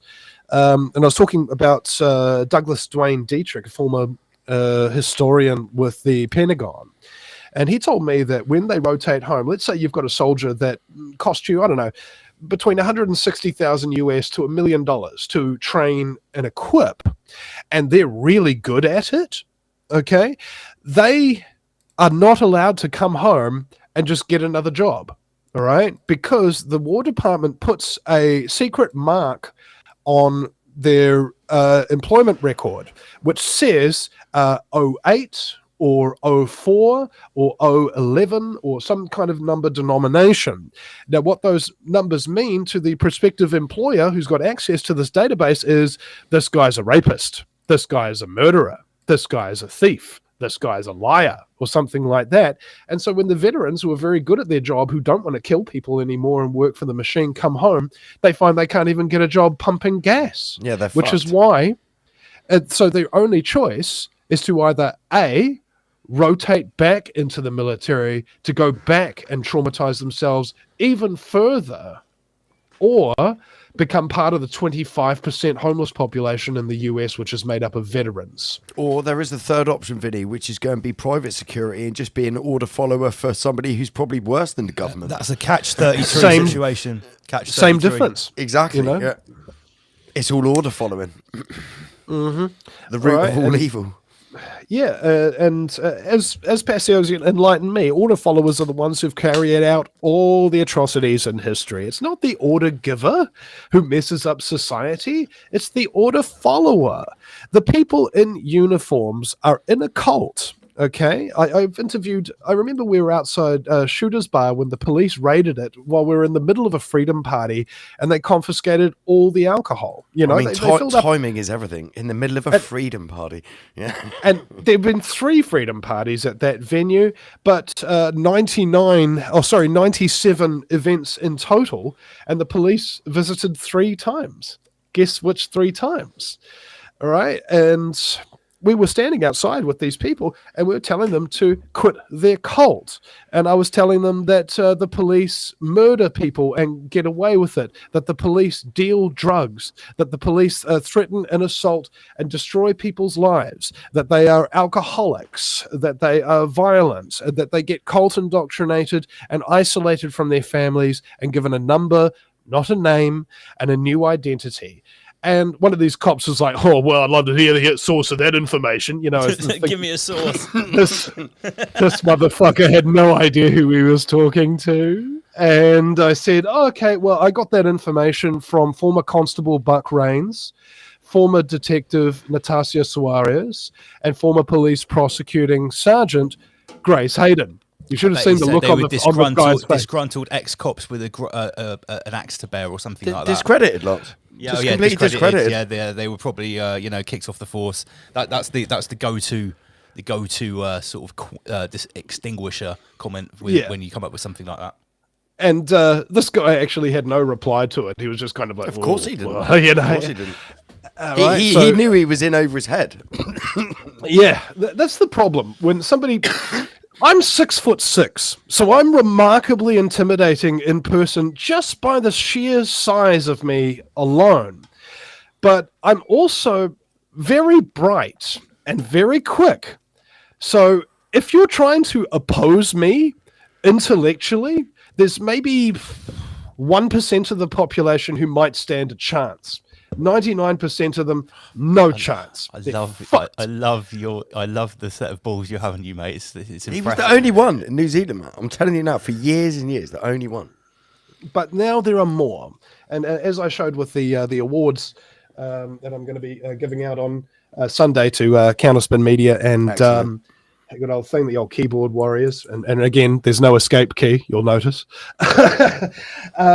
This whole idea behind knowing who you are, knowing what you're talking about, and not backing down. And it's not about thinking you know what you're talking about. It's about knowing what you're talking about. There's a difference. Because you could watch a YouTube video today and you might go off telling people, hey, everybody, the world's a holographic fractal being projected by collective This brings you back to the 10,000 hours.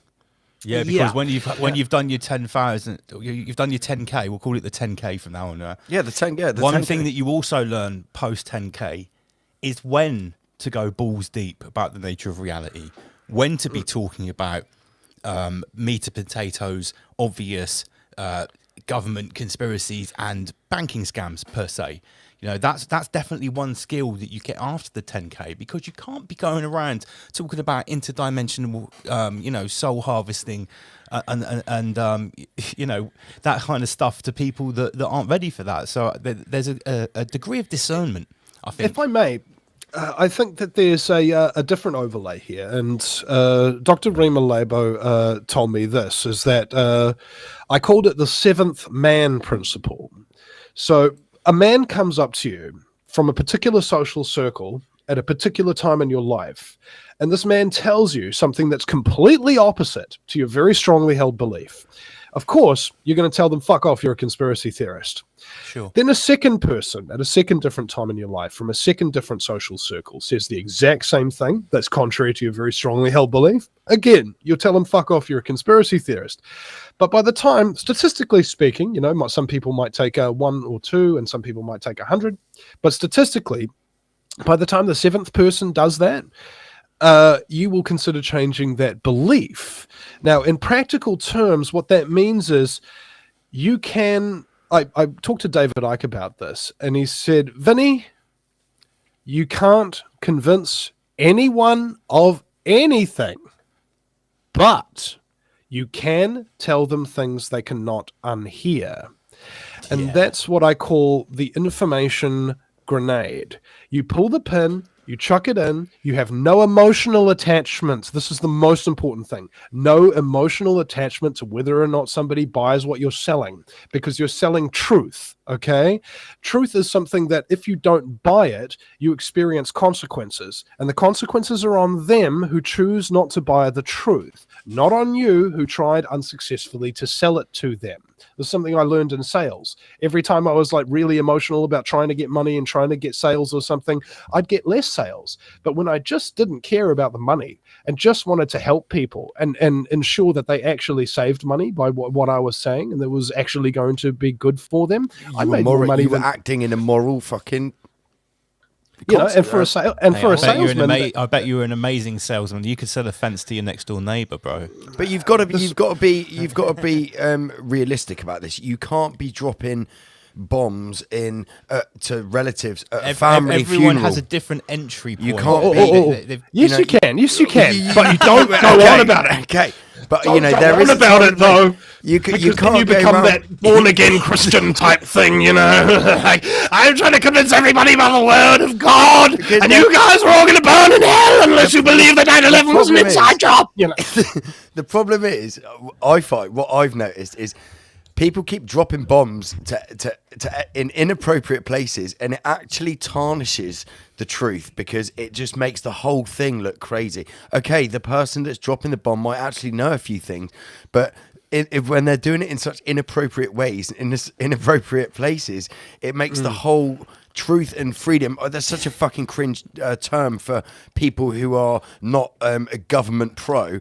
It just tarnishes the whole thing and makes everyone else look fucking retarded. If you get the timing perfect, dropping a really harsh, but not everyone can get the timing perfect. Like, it's like being a comedian, Vinny. Right? You not everyone could be a comedian. Lance, you're a public speaker and an MC, right? This is when we started doing Rise Above, right? Because me and Lance have been mates for a long, long time, many years. Like I'm not a public speaker. Like me and Lance, I was a DJ behind the desk.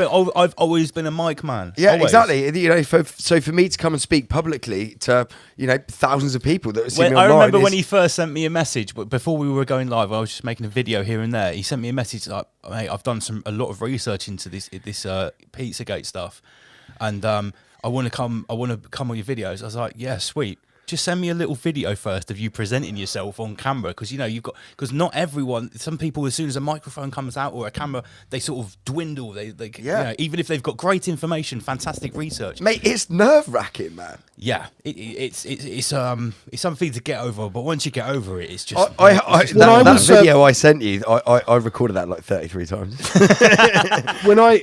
When I first became a talk radio show host on American Talk Radio, the network owner, Danny Romero of American Freedom Radio, told me that there is one rule: have fun. Because if you're having fun, the audience is having fun. All right. And I added on to that one rule to say that there's two rules: have fun and be yourself. Because when you're being yourself, you'll relax, and that will relax the audience. So when people come on my show, as the intro I gave you before, the only thing worse than living in a high-tech global police state run by child trafficking Satanists is Vinny's jokes. You get a sort of impression about what you're in for, and it relaxes you, because no matter how bad you are, Vinny's jokes are much worse. So it's easier to... You're saying you deal with it straight in at the deep end. Hey man, it's the lighter side of genocide. No, mate. This has been one of the easiest interviews I've probably ever conducted, because we literally had to do nothing. Not only are you spilling out with humour and fantastic knowledge as well, you're very easy to talk to and very relatable, and you're clearly very passionate about what you're doing, and that shows. And like you say, you're being yourself. And I can only speak from experience as well. I think the best shows that we do is when us two are having a great time, cracking jokes. Vinny, we never plan anything on our show. Apart from the start. I had 3 questions that I wanted to ask you and 2 videos lined up. That's it. And I was just like, no, I just want to chat to Vinny and just see where it goes. That was it. How much longer have we got your amazing time for, Vin? How long is a piece of string? Well, this idea behind doing your research and getting all your stuff in a line in a row. Now, are you confident? Have you got your shit together? If you do, no amount of preparation is really going to improve the show. If you can, on the other hand, have a produced show, specifically, not a live broadcast where you're having a conversation. These aren't interviews. These are conversations. It's when you speak together. That's We're the Latin. conversing. Okay.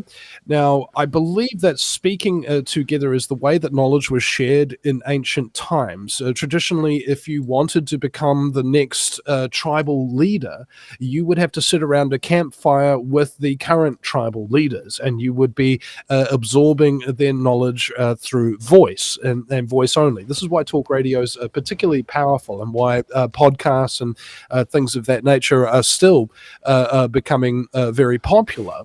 Is because people want the knowledge of the elders. Many people don't know that they want it. People don't know that they need it, but that need and that want is there nonetheless, regardless of how you feel about it. Nobody wants to Groundhog Day and never freaking get anywhere. Nobody wants to have the same thoughts today that they had 20 years ago. Nobody. And I believe that the majority of the human population, because of the cult indoctrination procedures, have not been able to see through this dynamic. And that's why when people speak the truth, they are hated for it unless they make you laugh. Very, very interesting, mate. It's I mean, it's so refreshing because it's very similar to the approach we have here. We incorporate a lot of dark comedy, a lot of humor, a shitload of memes. We use a lot of slang to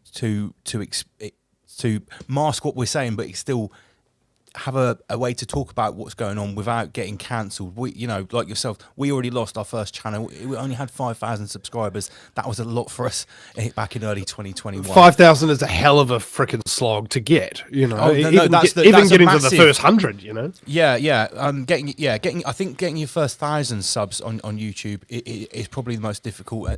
Then to even be seen in a Which search. reminds me, on that note, please go to the Vinnie Eastwood channel on YouTube and subscribe. I'm like at 932 or something like that. So if we could get over the 1,000 subscriber mark, we can definitely do that for you fantastic. tonight. We've got 300 people tuned in right now. So if everyone can do that straight away, because you know, like all of us that are trying to do this new organic media, we're all getting constantly cancelled. We're all always counting our strikes. I think and Mark stuff like Devlin's that. on his fucking 4th YouTube channel now. Yeah, well, you know, he was on 50,000 No, subs. 64, mate. 64,000. Wow. And I think he's on about to. So, guys, go and subscribe to Mark Devlin as well. And I'd like to thank Pamela Swan for putting the link to my YouTube channel in the chat there for you. Thank you so much, Pamela. Yeah, Pamela's one of our mods. She's fantastic. This brings me another important point. You know, the reason why I made that keyboard for the guys in the background and stuff is because they don't get recognition. And they say that they don't want it, but everybody needs recognition.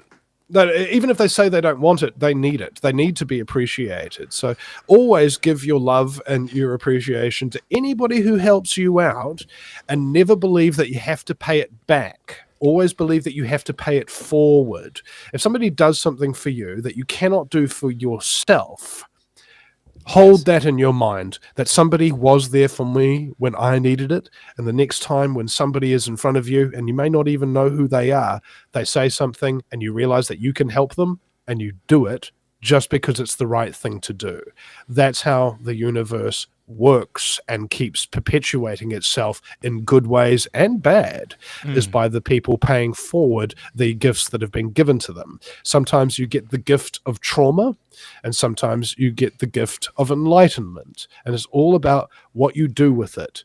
Now, we talked before about meditation, and I don't meditate because I believe that you can accomplish a lot more in life with your eyes open and working than you can with your eyes closed and humming to yourself. Thank you. Now, that's a very it's a very cynical way of looking at it, and I don't fully believe that, on the other hand, because I understand that there are true benefits to it.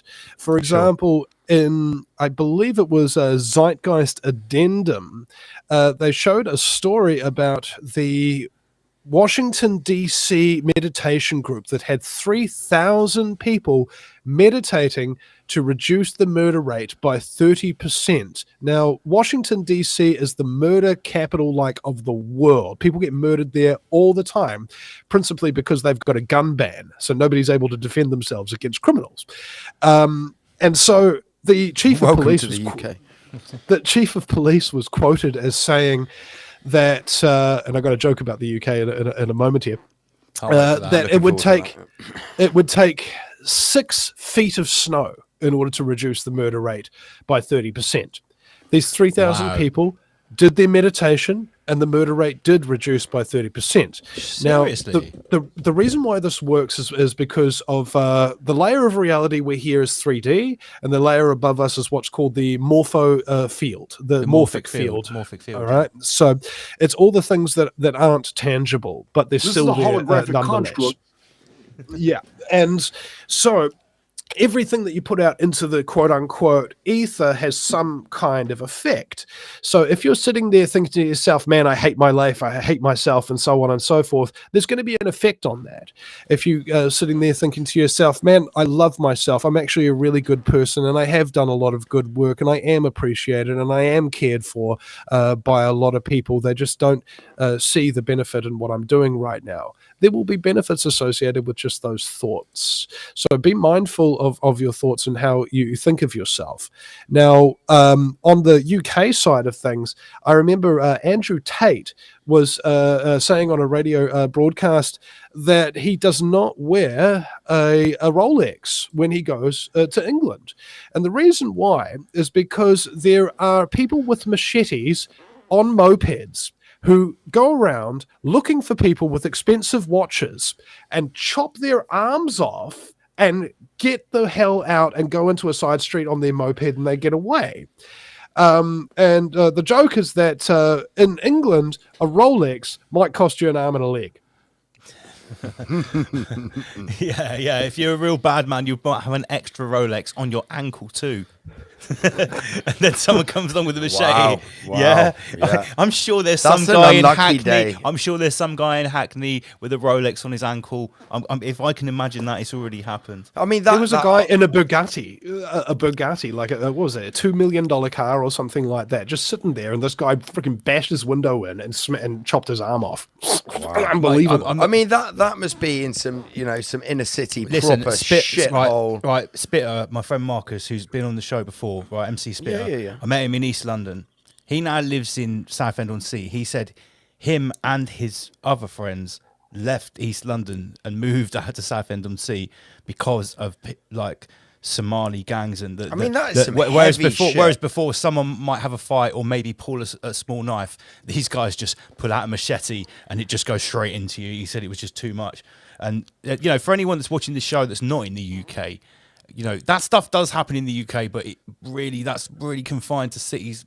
Manchester, dude, right. Birmingham, London. No, it's not, man. Right? Cutting people's arms off with a machete for a Rolex. Man. Yeah, man. Right. Vinny, I actually lived in. You're in Auckland, right? You're based in Auckland, right? I actually lived in Auckland for about 5 months. I used to be a chef years and years ago, and I used to work on super yachts.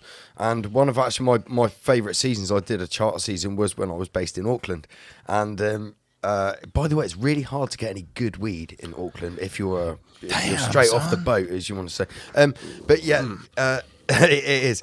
But the boat I was on previously, we took the boat from Thailand to Burma, okay, and the captain, Thomas, shout out to Thomas, he's actually passed away. He's not here anymore, but he was telling me about he's taken boats like through Somalia and stuff like that. And I'll tell you what, there is pirates, mate, out there who will easily chop your arm off. They will board a super yacht and hold the residents like ransom, because all these are multi-millionaires, sometimes billionaires, depending on the size of the boat. And he said, you've got to be really wary. You don't go like offshore too much. You try to stay in as possible to the shore when you're cruising around. So these people are crazy, man. Piracy never went away. It's a major problem all round. But I didn't realise you were getting people cruising around in fucking London, chopping people's arm off for a Rolex watch. Yeah. Gosh. Yeah, that's some no exaggeration. And let's talk about and also there's the Pakistani rape gangs. I remember this one thing where they had a house, and outside the house was a blackboard with 40 people. Vinny. Yeah, with 40 people's names on it. I've heard you talk about this before, yeah. And next to their name, there's a dash for each and every time that they've taken an English girl there to rape for the day. Yeah. Okay, and at the end of the month, they pay the amount for the amount of rape that they've managed to commit in that particular house. All right, this is like a methodology. And the whole idea was, I think it was Dr. David Day in 1962 said the idea by the globalists was to flood the West with what he called Arab human garbage. This is his term, not mine. And they would come in and they would destabilize society and really destroy it. And you can start to see that that's actually happening now in Ireland. They're now changing names of towns to Arabic sounding names and things of that nature, as well as all the rape gang problems and stuff like that. In New Zealand now, I believe we have 100,000 immigrants a year into a country of 5 million people. Okay, which is a small country. New Zealand is not small. a big country. By comparison, I think it was in Finland, and this was quoted by Winston Peters, who's currently in the government, elected. He said that. Excuse me, 1 second. I've been talking for a bit. My brain's kind of going. What did he say? What was I talking about again? Yes, the immigration and Finland. Plan. Yes, I got it. So New Zealand, 5 million people, 100,000 immigrants a year. People who largely don't speak English, people who are largely not Kiwi in their culture, people who are not Christian in their ways, in the Western sense of the word. Whereas in Finland, they allow, I think they've got a country of about 14 million people, and they allow 500 immigrants a year. Okay. Yeah. Now, the reason for that is because they want to maintain a monoculture, and they don't have the problems that we have in the rest of our Western countries. Because when you have different people with different beliefs in the same space, there will inevitably be conflict. And also, imagine running an election campaign in an English-speaking country where approximately 30% of the population have no idea what you're saying because they don't speak your language. Sure. How are you going to get elected? Finland's a strange one. It doesn't seem to play ball along with the other European countries with these kind of agendas that we're talking about. Well, there's more than one Scandinavian country that just won't have this bullshit. But there's a few there's a lot. Sweden are well on board with it. Sweden are one of the leading ones that are on board with many of these agendas. They love the Code Union. But Finland's very interesting because not many people know Finland played quite a strange sort of fence-sitting and sometimes fence-switching role in World War II, if I'm not correct. I was just thinking about this. Imagine you got invaded in World War II by the Germans, and then immediately afterwards you get invaded by the Russians, and you have to live under their yoke, under the Iron Curtain for a certain period of time. Yeah. And then when you finally get your freedom, every generation knows what that freedom means, knows the value of it. Whereas in the Western world, in New Zealand, we've never been invaded by Germany. We've never been invaded by Russia. We've never been invaded by anybody. So all the generations that are here now don't have any value of that freedom. And that's why they don't stand up to fight to protect it. The thing is, though, as well, I mean, I won't speak for the whole world because it's not the case, but they're trying to do it in the whole world. But the majority of the Western countries, they're all the fucking same. Like, I've spent a lot of time in America and a lot of time in Europe. I'm a keen snowboarder. I've been to a lot of countries and Commonwealth countries. Everyone dresses the same. Everyone looks the same. Everyone is in the same satanic mentality. Everyone's just it's all bullshit. And my brother lives in Thailand. He's been there for nearly 10 years now. And I went to visit him just before Christmas, and Lance and his wife went out there as well. And they tried to indoctrinate the Southeast Asian countries like Thailand. You can see Vietnam. the Babylonian influence. Yeah. They try to have it, but the dragon spirit, the dragon energy is still. It's very strange. It's a very strange mix. It's a juxtaposition. Yeah, and you can tell by like the architecture and the way people dress. But it's really odd because you've still got, like I'll say this respectfully, you've still got monks cruising around in their Thai orange get-up that they wear that's special to them. Yeah, but some of them have iPhones and Rolexes. Yeah, exactly. Yeah, that's what I was going to say. Yeah, they're like that bad corrupt. Yeah, and monks, they go to barbers and stuff, and they ride trains in the cars and stuff like that. And it's so strange. But in Southeast Asia, from what I could tell, there is definitely a backlash against Babylon. Because there's none of the architecture there that's Babylonian at all. That's all over Europe, all over America, in New Zealand, Australia. There's none of it there. We looked for it, mate.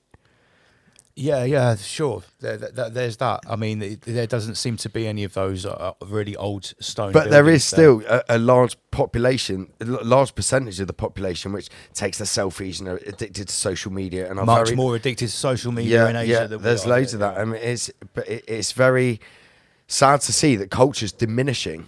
But that's cool of Finland. They're only letting they obviously care about their culture and they don't want it fucked. Because everyone this is else's an old culture stat. is just...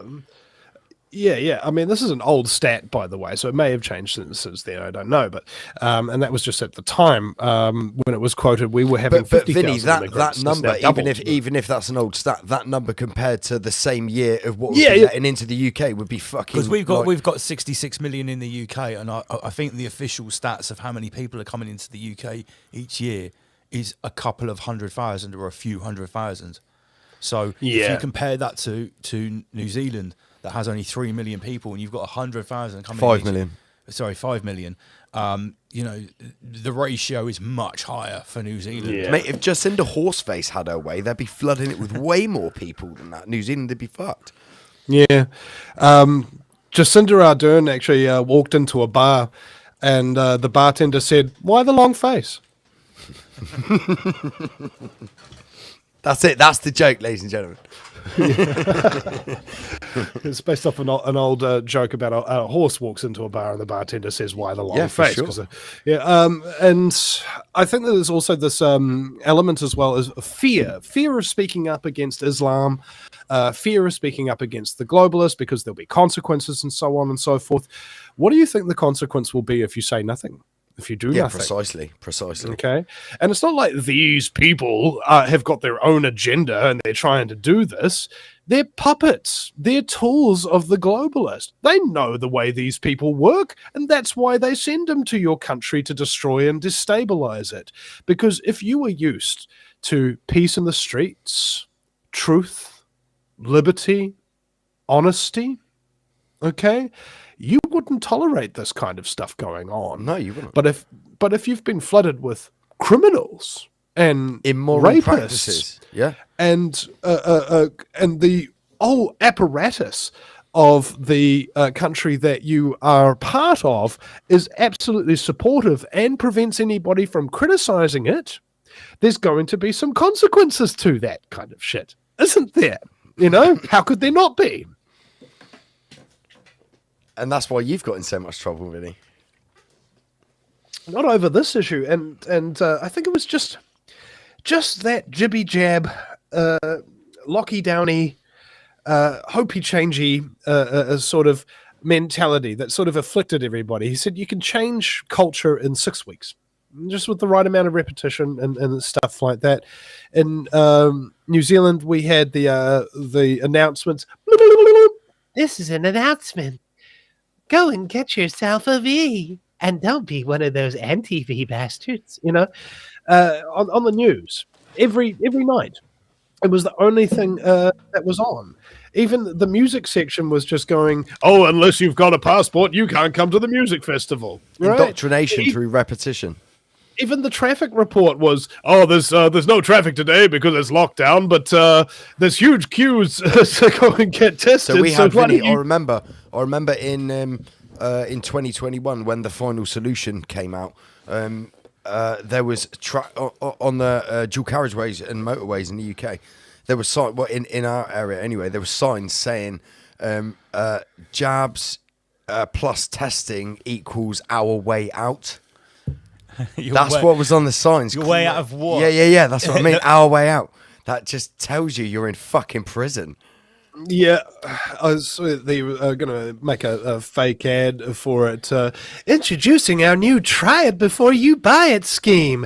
Take it now and pay for it later. And now you'll go into a special draw to win a lifetime supply of pericarditis. You know, just this is like the madness of it. And as I was doing the impressions before, you know, I had John Ansell, who's a award-winning advertiser, but he doesn't work in the advertising industry anymore because he started to become a truther. And he was telling me, I asked him, you know, I need your skills, bro. I need skills to come up with an ad for the Vinnie Eastwood show. And he was like, Well, I think what we've got to do is we've got to have like 3 people that are very recognizable voices, and we'll do the impressions of them, and we'll say that, like your show is just such a threat that these people have actually decided to make mention of it. And hello, ladies and gentlemen. Today I need to tell you about the Eastwood problem. This ghastly character, as your king, something needs to be done about this. Schwab, what have you got? Well, I believe it may be necessary to penetrate the Vinnie Eastwood show because of the danger and the threat that it poses to our overall scumbaggery. Bill, we can't penetrate a one-man operation. So this is where you come in. Oh, yeah, I've been working on a Vinny scene, actually. Something specific to penetrate Vinny Eastwood so that we can be free of this scumbaggery exposing pain in the ass for forever. Thank you very much. And it will only cost like maybe $12 billion in development, and we've got it. We've got it. We can do this. This is why you should. This is why you should never listen to the Vinnie Eastwood, ladies and gentlemen. This is why you should never listen to the Vinnie Eastwood show. It's bad for you. Should we show Vinny some memes? Yeah, let's show us some memes. Let me just find one because Actually, no, get the car up. Get the car this up. one. The car, because Vinny would like the car. Yeah, right. So, Vinny, since in lockdown, I took up rollerblading after a 25-year break. It's a semi-midlife crisis. I go skating every lunchtime, right? And when I was through my daily skate the other day, I was in Poole Park, and I came across this car here. Now, let me just get rid of this. I don't know. Can you see the stickers? Yeah. Life is short, death is sure, and the curse, Christ the cure. It was Waiting not for the Mother coming Nature. of our Lord, Jesus Christ. Oh, that shall man give in exchange for his soul. The blood of Jesus Christ, his son, cleanse us all from sin. I mean, get the picture, Vinny. Have you noticed the flags, Vinny? Have you seen the flags here? What are that? Are those Israeli flags? Oh, yes. Yeah. These are what I call hypocristians. Okay, these are the people who, in name only, and the technical term for them is exoteric Christians. Yes. People who read the Bible and claim that they know everything because they do that, whereas esoteric Christians, they may or may not have ever picked up a Bible in their life, and yet they follow Christ consciousness and they choose to do what Christ would do in any given situation, including fashioning a whip to whip criminal bankers like Lord Jacob Rothschild, goddamn his soul. And just for the record, ladies and gentlemen, when Vinny Eastwood says Christ consciousness, that's got no religious connotations attached to it whatsoever. Yeah. I mean, Jesus wasn't a religious man. He didn't follow anybody else's rules. He hated religion, didn't he? He wasn't in a fucking cult. Well, I mean, Please don't you make a guys- cult about wasn't me. in a fucking cult. Please don't make a cult about me on either. You know what I mean? Don't make a cult Yeah, about me me. too and fucking cross, but don't make a cult about Hold, me. hold you my guys, beer. Hold my beer. The Phoenicians hold my familiarity? beer. Better to just cut it off. Nice. So in Warhammer 40,000, the Emperor of Mankind was very, very anti-religion. But when he was entombed on the Golden Throne and kept the darkness at bay for all humanity, humanity realized that the only way that they could actually keep him alive and stop humanity from being wiped out is by doing the one thing that the Emperor hated and commanded them not to do: to worship him as a god and create a monotheistic religion out of him. All right. So, and that decision in the 40K universe was conducted at a place called the Council of Nicaea. All right. Now, for those of you who are beckoners of history, I was actually asked this. When people try to trip you up and try to test your knowledge, and they don't think that you've got it. Lance is an expert at this technique. Yeah, one guy One guy, when we were down at Langholm Beach having a drink, he asked me, "Oh, do you know who wrote the Bible?" And I go, "The Romans at the Council of Nicaea." And I go, "You didn't think I'd get that answer, do you?" He's like, "No, actually, I didn't think you did." So the concept is this. I had. Hold on 1 second, guys. I've just got a visitor in here. Oh, thank you, baby.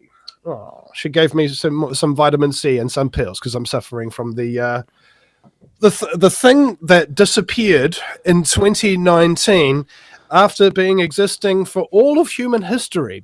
It just disappeared one day and it was all gone and nobody ever suffered from it again. The flu and the cold. All right. They don't exist anymore. Oh, respect. So even though you've got a cold or some sort of Spanish glue situation, you still came to represent on Rise Above. Don't forget, ladies and gentlemen, if you want any health advice, please visit the WHO, the World Health Organization, for any information required. Any information about a medical situation, we recommend you go directly to the World Health Organization. We do not give out medical information here on Rise Above. This is a satirical, tongue-in-cheek talk show, in case you hadn't already noticed. Back to Vinny, I guess.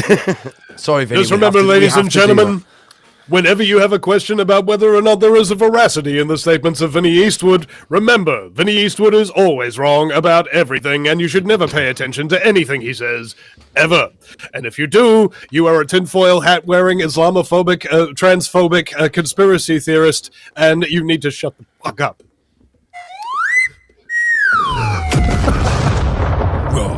Raw. Thank you, Vinny. Absolutely. That's a very important disclaimer. I've been through the new extensive, WhoTube. You've had this every training. I've had to go through it twice, Michael. And we have to be very clear. We're presenting all sides of the story here. We're not, and obviously these are jokes, and we're probably wrong about everything. That's the car. We showed Vinny the car. What else you got? No, right. We were actually talking about one thing before we do that. On the tech side of things, what I do is I broadcast on Facebook and YouTube with all my shows. Whenever anybody mentions those words that cannot be mentioned and so on and so forth, I delete that video from that and I post it to Rumble, BitChute, and Odyssey, and then I post a community post on YouTube telling people to go and watch it. The trouble is, good move. The trouble is, Vinny, with that, there seems to be an issue. There seems to be an issue with people that can only click on YouTube. And they can't fucking go to another platform for some reason. There's perfectly good, nonsensical platforms and where everyone's content is there that's been censored, and for fuck's sake, for some reason, they just can't do it. They just cannot do it. How many peasants have we got tuned in now? 292. If we went onto another one like Rumble or one of those ones, we'd be lucky to get 29 people. If we broadcasted next week, said right, we're having Vinny Eastwood back on the show, but we're doing it on Rumble, there'd be 5 people watching. Yeah, I think somebody was doing, what was it? It was Dean Ryan, who's just an amazing guy and really good exposer of my greatest chief enemy in the truth movement, which is Pete Santilli. But I digress. What he does is he goes live on YouTube for about 5 minutes, and he tells everybody where the next show is. And so when people click on the link, he goes, link in the description, and then he can actually get a good portion of his things over. But I hear exactly what you're saying. Yeah. One time, due to the shadow banning, I was doing a Facebook Live while I was walking my son around in his pram, just with a gimbal and stuff. I've watched the video, Vinny, yeah. And it got down to 1 viewer, all right? And I was like, I could have been depressed about it, but I was actually really encouraged. I was like, hey guys, if I could do it, you can do it. Go out there and get your listener. I'm sure they're waiting for you to start broadcasting. Even everybody can get one at least. If Vinnie Eastwood can do it, you can do it too. And this whole shadow banning and censorship type thing is a brutal assault on the consciousness of humanity, in my opinion. Sure. Because the whole idea of it is to prevent real thought, is to prevent real interaction, and to prevent that which is controversial. Now, controversial means, in terms of the definition, being confronted with a piece of information, which, if you accept that piece of information, means you have to change something radical about your life. What you think, what you do, that kind of thing. This is why everybody talks about controversy this, controversy that, and whatnot, because people don't know what it actually means. Much like people don't know what an argument is. They think an argument is two people yelling at each other. No, that's not the definition. The definition is more along the lines of, hey, I know something you don't, and you probably know something that I don't. So let's converse, let's compare our notes, and then we'll both come off wiser. That's an argument. Oh, there you go. But that's been very much inverted, where it's almost like people are just stuck in their own rabbit hole or their own fixed perception, and all they're doing is just butting up against a collective brick wall and almost digging themselves deeper. So all of these arguments that we see on social media and online are actually the antithesis of what you just talked about. Yeah, that's why it's called social media. Social.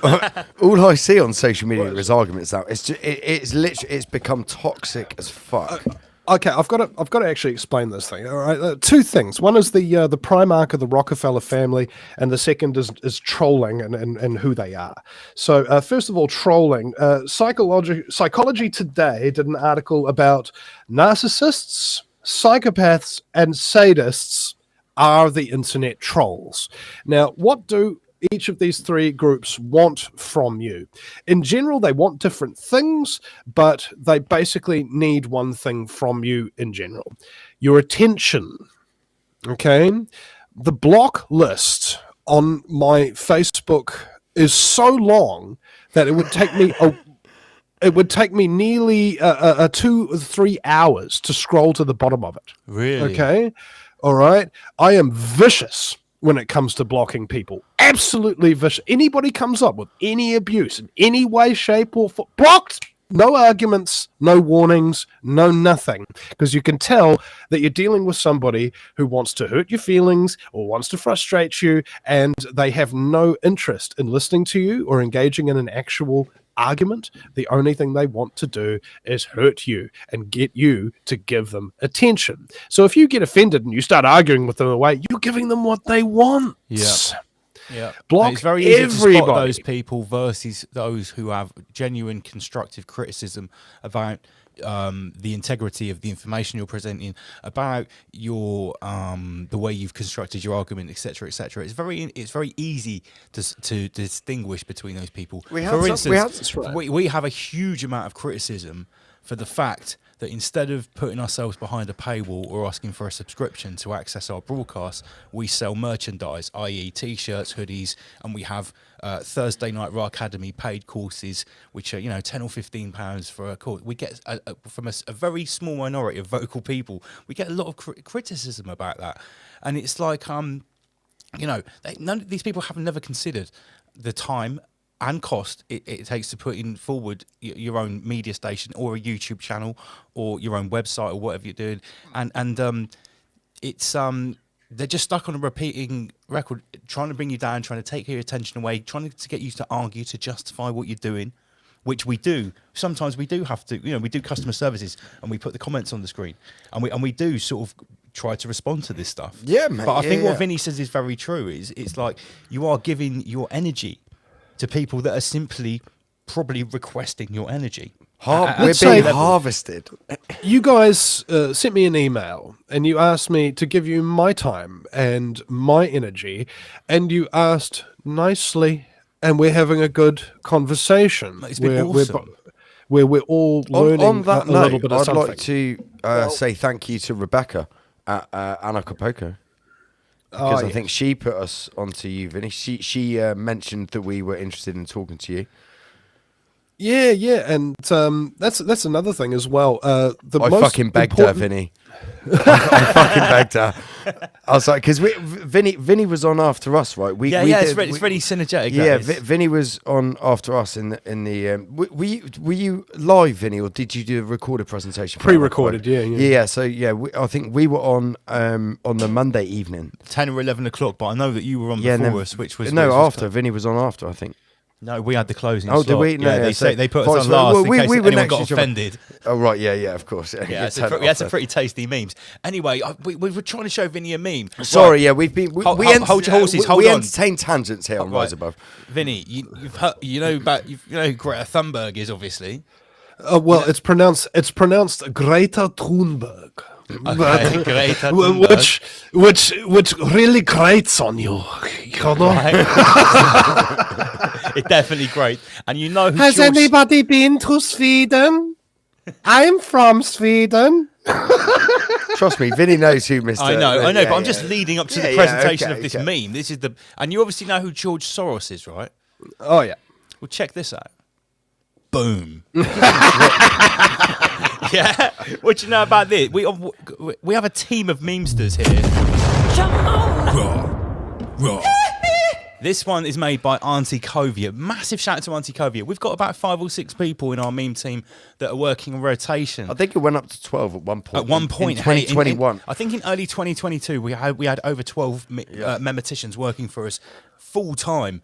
So look at the comments here. We're getting show us some love in the live chat. Give us some hashtags and flames and some emojis. If More importantly, go to fucking Vinny's channel on YouTube and hit subscribe, guys. Come on. Yes, absolutely. There's been loads of people in the chat say, "Oh, we love Vinny." Right, so come on, show some love. Go over to the fucking site. Go over to his website and give him a donation. Why is humour so important, Vinny? Why is it so important? It's a coping strategy. So basically it works like this. All the horrible, all the fearful, all the nasty, all the sad can be reset immediately when you laugh. Yes. And I must not be alone when I say that to laugh at your enemy, to laugh at the face of death when it is staring directly at you is mankind's greatest strength. Absolutely. I've just been informed, Vinny, via WhatsApp that, from my Ramesh maiden, Becky S., that you've just been hit over 1,000 subs on your channel. So big Mickey! Thank you, guys. Thank you to the Ramily. Big Well, thank you you to the said, Ramesh Mickey, community. this is what we say here on Rise Above. We say, Michael. Yes. Yes, ladies and gentlemen, never underestimate the power of self-promotion. Yes, we did it. No, you've mate. got to have a bit of service to self at some point. Of course. Now, back to my original point. We were talking about, I wanted to tell you about the Rockefeller family. All right. So, okay, yes. We were talking about this in regards to trolling and what have you, but this is still Vomit an bags interesting ready, story. ladies and gentlemen. The first Primarch of the Rockefeller family was called Big Bill Rockefeller. What he did for a living is he was a traveling snake oil salesman. And what the snake oil salesman would do is he'd have just some crap in a bottle, and he'd tell everybody that it would do anything. It would grow your hair back, it would give you a rock hard erection, it would make you smarter or whatever. And he'd roll into little old towns in the West, and he'd pay off people in the crowd. This is where we get the term shill from. So when he makes this outrageous claim that it'll regrow your hair, he's paid some guy with a lot of hair to take off his hat and say, yeah, it cured my baldness, and so on and so forth. And then when people buy up all this stuff, he skips town, and then they have no way of finding him when they realize that the product doesn't work. He then bought up, after recruiting a bunch of other snake oil salesmen, to scam virtual whole sections of states at the same time and get across state lines and then divvy up the money. And then he used that money to purchase the oil industry. And then he bought the barrel makers out so that nobody else in the oil industry could barrel and sell their oil. Then he realized that there's a whole bunch of toxic stuff that comes out of this oil that does interesting things to human consciousness, makes them dull, makes them gives them illnesses and things of that nature. And he called them side effects. And because it's incredibly expensive to get rid of toxic waste, they put the toxic waste in pill form and started to sell it to you as things like Prozac, right? And they had their control over the American Medical Association relatively early on in the 20th century, following the late 1800s Flexner report, where the Rockefellers wanted to eliminate the competition just like they did in the oil industry in the medical field. So they hired this guy named Flexner to go around to all the medical practitioners, homeopathy, chiropractic, whatever, Reiki, which I believe is mostly used during the autumn, but I digress. They had a rating as either very good or very bad for each of these medical institutions, including the Rockefeller medical institutions that pushed a poison pill for every ill. And Flexner rated all of the other practices that were actual health practices as very bad and called them quackery and basically put them all out of business. Then they started bribing the medical associations that were teaching the new doctors of tomorrow. They went in and said, hey, bro, you know you're the most prestigious university ever, so what we need is the big technology, the new tech from all the medical fields to be there for you, and we're going to pay for that. And we only ask one thing in return. You put one of our people on your medical board that makes all your medical decisions. And then the next year, they give them new tech, and they ask for another person on their board. And after a few years, every single person that runs every single major medical institution in the United States was working 100% for the Rockefellers, and they've controlled medicine with their scumbaggery ever since. These guys are known as the robber barons. Is it robber or rubber? Robber. Because I didn't know if the word rubber was coming from rubber plantations. No. These guys were also, we've got to be careful here, in charge of those plantations and those that international trades that everyone's very upset about. For this, you want to go and look at a film and a documentary film by Larkin Rose called The Plantation. I can't remember the name of that. The something plantation. Google Larkin Rose. The Jones plantation. I've heard I had about this. Oh, do you guys want to get Larkin Rose on? Because it was fucking Boom. right. Yeah. Fucking Can we right. make this happen? Yeah, I'll hook you up, bro. Thank you so much, Vinny. Vinny, let me ask, right, in to wrap it up, because we're going to have to take a break soon. I'm sure you've got to get on with your day. Now that we're post the 2020 event, now that there are X amount of people that have done their 10K rabbit hole time, that have got their stations, like yourself, like us guys, right, and many others that are doing the good work, right? Now that all of this information is on the table, now that we've seen all the plans for Agenda 2030 and Agenda 21 and the WEF and the Great Reset, how do you actually feel about the future? Do you think that there's still some great awakening event that people have to, that's going to happen for people? Do you think that it's individual? Do you think we're doomed? How do you feel generally about the future, knowing what you know and seeing what you've seen? Here we are in the early part of 2024. Well, my answer to all of that is yes. Great answer, mate. So we're doomed, and we've got hope. Okay, so the whole idea here is to never lose hope. Okay, hope is a fleeting and a fragile thing, and the thing that gives you hope is seeing somebody who, despite having no chance of victory, still stands against an implacable enemy. This is the definition of the word valor, where although victory is impossible, although to fight makes your death certain, you stand and you do what is right anyway, because it is the right thing to do. This is what courage is all about. And people like us encourage others. Encourage means to give courage. That's why it's so important that we say what we say and do what we do and be seen to be doing it, because you never know whose courage you might inspire, who might come up with an idea, who might do something incredible that you could never think of. Each and every one of us is the center of a little universe with our ranges of contacts and our range of different skills.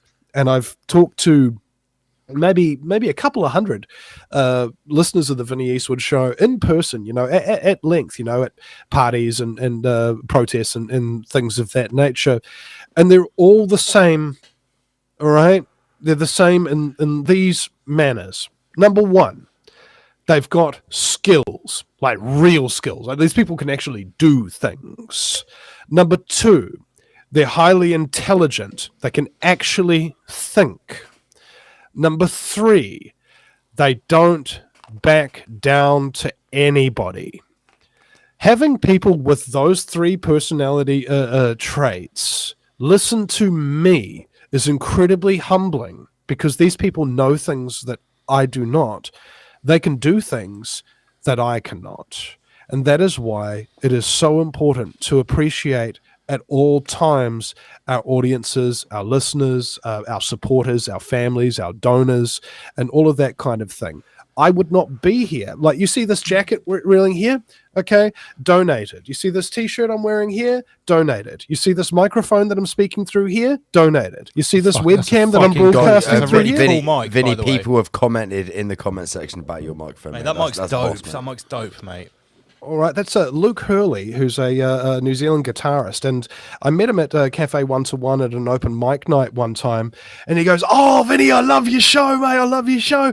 But I've got a question for you. Vinny. Is in doing what you do you think you're putting yourself in danger?"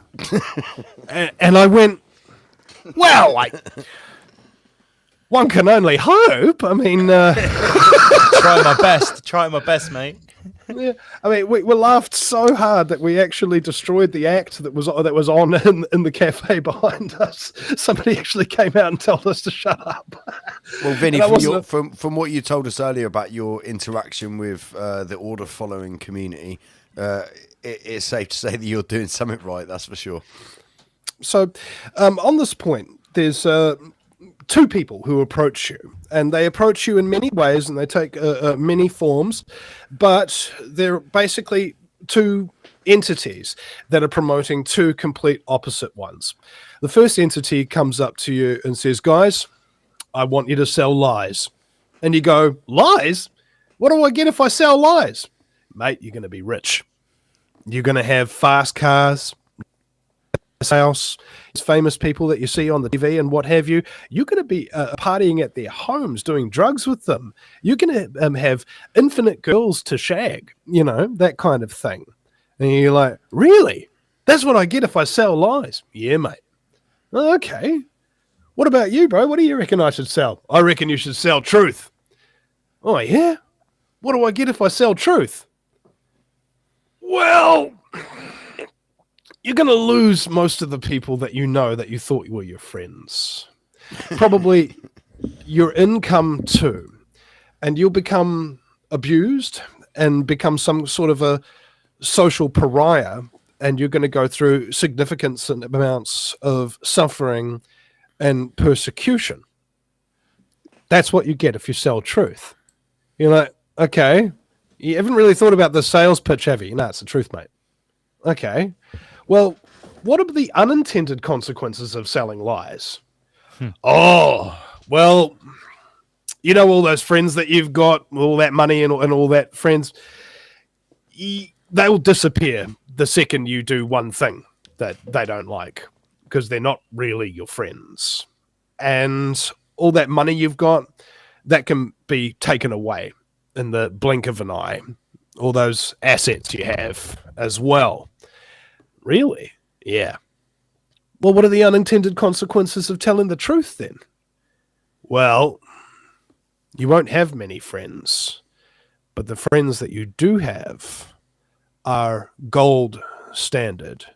They retain their value. Okay? Ramesh And quality. when you are in trouble, when you are experiencing that pain and persecution for being the one who tells the truth, they will be there for you. Okay? Can we send Vinny a t-shirt? Definitely. So that's the unintended consequence of telling the truth. It's not glamorous. You don't get the big movies and big TV shows and things of that nature, but you do get to sleep at night, and you do get to be around people who are genuine, who genuinely love you, and are genuinely good people of real value, and that you cannot get if you are selling lies for a living. Either lies to yourself, because both of us sell lies to ourselves all the time. I'm not good enough to start a radio show. Yes, you fucking are. I'm not good enough to make a YouTube video. Yes, you fucking are. I can't be bothered editing a video or learning how to edit. Yes, you fucking can. Okay? Everybody who ever wanted to do this stuff started off by watching it. Okay?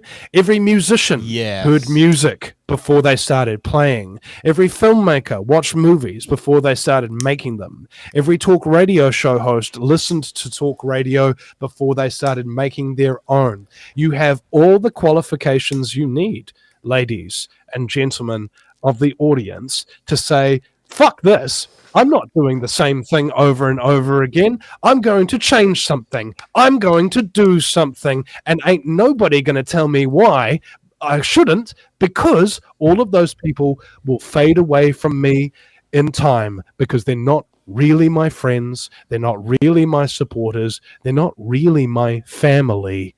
And you will find a whole new family. Because you're not in a cult. Romilly.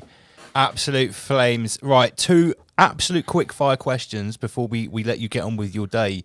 First question, in this interview, in this chat, in this conversation, Vinny, I feel like we've just got to know you, and you've got to like set your benchmark caliber standard with the Rise Above community.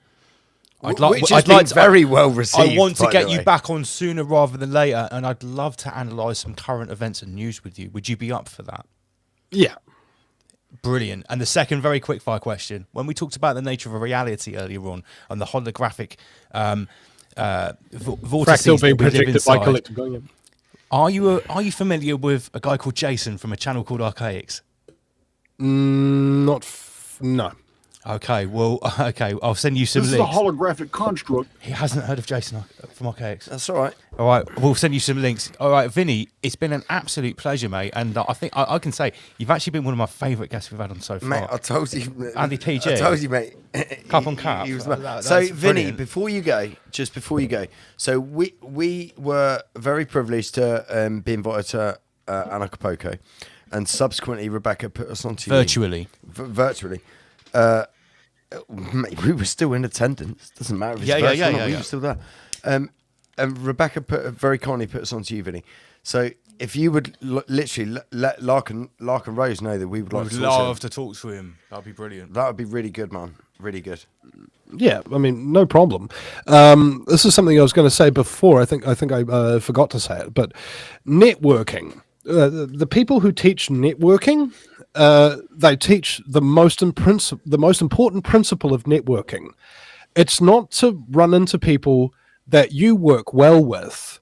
It's about hooking other people up with other people who might work well with them. That's the most important aspect of networking ever. I've been on more shows outside of New Zealand than I have been on shows in New Zealand. For example, when I was under my 28 months of torture under the court system, really, torture. Yeah, I was invited on half a dozen New Zealand talk radio shows, and about 50 to 60 foreign talk radio shows. So I've got a lot of connections, a lot of pull out there, and it's because I'm very good at what I do. I'm very good at having a conversation. Damn right. Right? This conversations are, I think probably the term is a conversationalist, somebody who's good at and likes engaging in conversations. And largely, I think because of the fact that we're all afraid to speak from our hearts and we're afraid to be who we really are, that is the reason why people get depressed and full of anxiety and then tune into shows like this, because at least we know what they're talking about and what have you. Sure. And so the role that we have, to a large degree, I think, is as a protracted form of grief counselor. Okay, when you're going through the grief process and to realize that the world is controlled by ruthless criminal sociopathic scumbaggery instead of ordinary people like you and me, is an inherently traumatic realization. And this is a difficult thing to cope with if you don't have anybody who actually understands it, explaining it to you and helping you along. And that's the role we play. We've done our 10K, we know what we're talking about, and we're able to compartmentalize the things that are terrifying and difficult that might cause us some kind of psychological paralysis, so that we can keep our nose to the grindstone, so that we can keep doing the great work. The great work for each of us is very different. All depends upon your all depends upon your skill set. You know, if you're a self-aggrandizing big mouth who loves getting attention, and why would you want to be a talker? Everyone's got something to bring to the table if they've got the courage to fucking do it. It's like, that's a big criticism that people have criticised me. Wow, you've got a big mouth, haven't you? Well, guess what? I'm a professional MC. Mate, it's literally my job to have a big mouth. Right, so this and is the since other 2020, I caved in. I couldn't take the nuds and the prods anymore. I had to put my big mouth to a good use instead of just pure service to self, pimping out my big mouth. I decided to, get a whole lot of time and effort and cost to try and do what we're doing now. But that's cost you, Lance. Right? So Vinny, Lance is an MC, right? That's how I met him. I was a DJ, Lance an MC. So he actually got told that you can't MC it. My final mainstream booking, the final one to cancel me, which happened in 2023. Yeah, last year, which was Bournemouth Sevens. It's a huge... I was talking about the bigger one. Was it? Outlook Festival. Outlook Festival. Yeah. That happened before 2020. That's what I'm saying. Yeah. That it could, because of Lance's. No, you tell. Well, I was making posts simply questioning all of the anti-Trump crap, and basically just trying to provide that bridge between the extreme. Not that we're political here on Rise Above. It's all bullshit. We know that. I was trying to show that there was some middle ground, and I made some post about well, guess what? If you try and break into a country and cross a border committing a crime, you might get separated from your children. That's the way it's always been. When you get arrested, you commit a crime. Yeah. It was about border crossing. And anyway, I got cancelled from this huge festival in Croatia, Outlook, and in the music genre I'm in, that's pretty much the pinnacle. It's the biggest festival in the world for D&B, dubstep, and sound system culture, and and this was, I guess, in late 2018, early 2019. So it's before all the real craziness started happening. So you got cancelled for saying for even just questioning it. Yeah, no, I'm cancelled from all mainstream music events that I had the bookings now. Now I only job out exclusively in combat sports, because in combat sports, in the fight sport industry, because people generally have a lot more testosterone in their meat suit, they don't care about opinions that might upset them a little bit, even if they, because they're not pussies, mate. Yeah, even if said opinions do upset them, So Well, I'm reminded of a 5G meeting that I went to at the West Auckland City Council, and I came in accidentally. Sorry, Vinny. Sorry, we refer to that as wireless pentagram on there. that 5 and that's the algorithm doesn't like that. Sorry, to be fair, we only told Vinny about the C and the V word. Yeah, so that's we the third refer one. to wireless pentagram. what we need is a list down the side of the screen for the viewers and the host. All the things actually, you're not Vinny, allowed to say. But ironically, if you Like put a that list glossary, there, yeah? you'd be saying it, wouldn't you? Now, funny you should but- say that, Vinny, because we have got 2 shows, the Ralphabet we call it, which It's like actually the A to Z of Rise Above, which is raw. we've done two shows. We do one annually, once a year, to upgrade the alphabet, which is our code lingo. So, yeah, sorry, carry on. I'm digressing. So this counsellor said to me, Oh, what do you think about this G5 thing? and I go, I don't know what I think about the G5 thing, but I know what I think about the 5G thing. And he goes, Oh, smart ass, are you? and I go, well, I found it infinitely more useful than being a dumbass. Well, Right? And just patted him on the back. It's like, sorry, mate, talk radio show host with 10 years experience here. You're ill prepared for this fight. yeah, you're in the shit, mate. It's just people don't know how dangerous I am. Okay, and that's good because, as Sun Tzu said, your enemy needs to believe that you're weak when you're actually strong. It needs to believe that you're strong when you're actually weak. Okay, For sure. and I'm just an ordinary guy, right? On the surface, two legs, 2 arms, enormous dick. Now, this concept, though, it's just about the fact that nobody really knows what tomorrow is going to bring. And you know that the only thing that's really going to be there tomorrow that you can control is yourself. Is your enormous dick? Well, sometimes it doesn't do what I wanted to do. I was actually in a hardware store the other day, and my mate needed to get some rooting hormone, and he couldn't find it on any of the shelves. And he was talking to this other guy there for maybe a couple of minutes, and I'm just kind of like standing beside them, not really saying anything, wasn't even part of the conversation. And they finish up and they go, okay, man, I'm just looking for my rooting hormone. I just can't find it anywhere. And I go, don't worry, bro. It happens to like 1 in 5 of us. A rooting hormone. Subsequently, guys, if anyone in the South Coast needs a rooting hormone, visit Adlo's Hydroponics store in Winton High Street. Thank you. Yeah. So I'm looking forward to getting one of those t-shirts. The look of your products is absolutely fantastic, guys. Like really, really good. And I love the setup with the show that you've got there. It's very dynamic. Vinny, it's all this bullshit, is another mate. thing. It's just lights off Amazon, mate, and a set of decks in the background. That's all it is. And we get accused of being Freemasons on a Tavistock Institute fund. We built all this yeah. ourselves. It's like we worked really, really hard to try and have a good studio and work on our imagery and our logos so everything's Fuck's sake, consistent. we started with the mobile phone and the gimbal. Yep.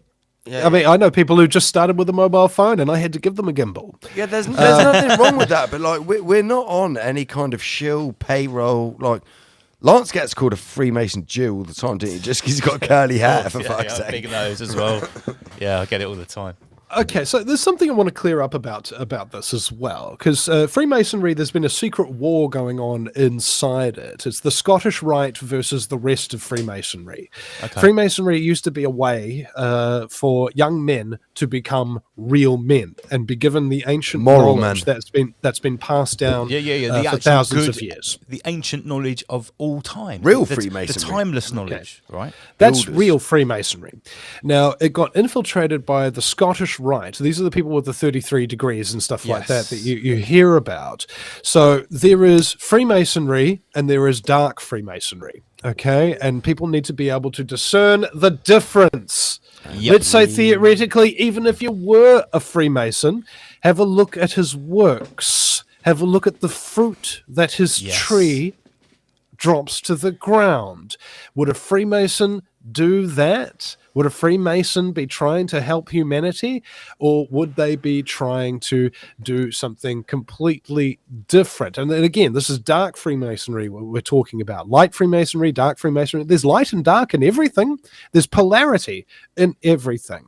And understanding that there is a word, a very important word, which the vast majority of people don't seem to understand or know the existence of. It's called nuance. Okay? Small, tiny, little, subtle differences. That's what the whole game is about here when you're trying to truly understand reality, rather than just put a label on someone because you're mentally ill and you're suffering from complex post-traumatic stress from the things that you've learned, and nobody gave you a hug and said, it's okay, you're going to be all right, just keep going. And when you've got family and friends abusing you, calling you names and things of that nature, it makes you retreat inward. And the more you retreat inward, the less social contact you have, the less mental stability and sanity you possess. Okay? Yes. I was talking to a DJ, Mikey Havoc, about 9/11 on Radio Live. I believe this might have been in 2010.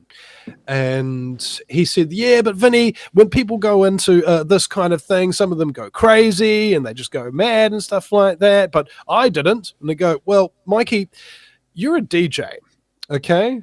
When you were talking about this stuff, when you were discovering this stuff, were you constantly alone the whole time, or were you going out and seeing people, talking to people, and doing your work and things like that, and still be interacting?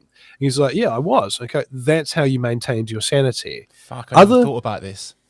Other people are the most important thing that you will ever discover, other than your own power, is the power of everybody We're social else. beings. We're social beings. So maybe MCing saved my mental health. Just being around people, man. This just brings us back to what we talked about earlier about people emailing the show saying that thank you. Like we would have, like, if we didn't find Rise Above, or if you know, we didn't find the Vinnie Eastwood show, that we would have fucking blown our brains out, or something to that. Yes, extent. thank God someone else You imagine, right? sees the peasant verse the same way that I do. You know Vinny, what I mean? we've had people call into our customer services show. Right, forgive me, guys, if I don't remember your name.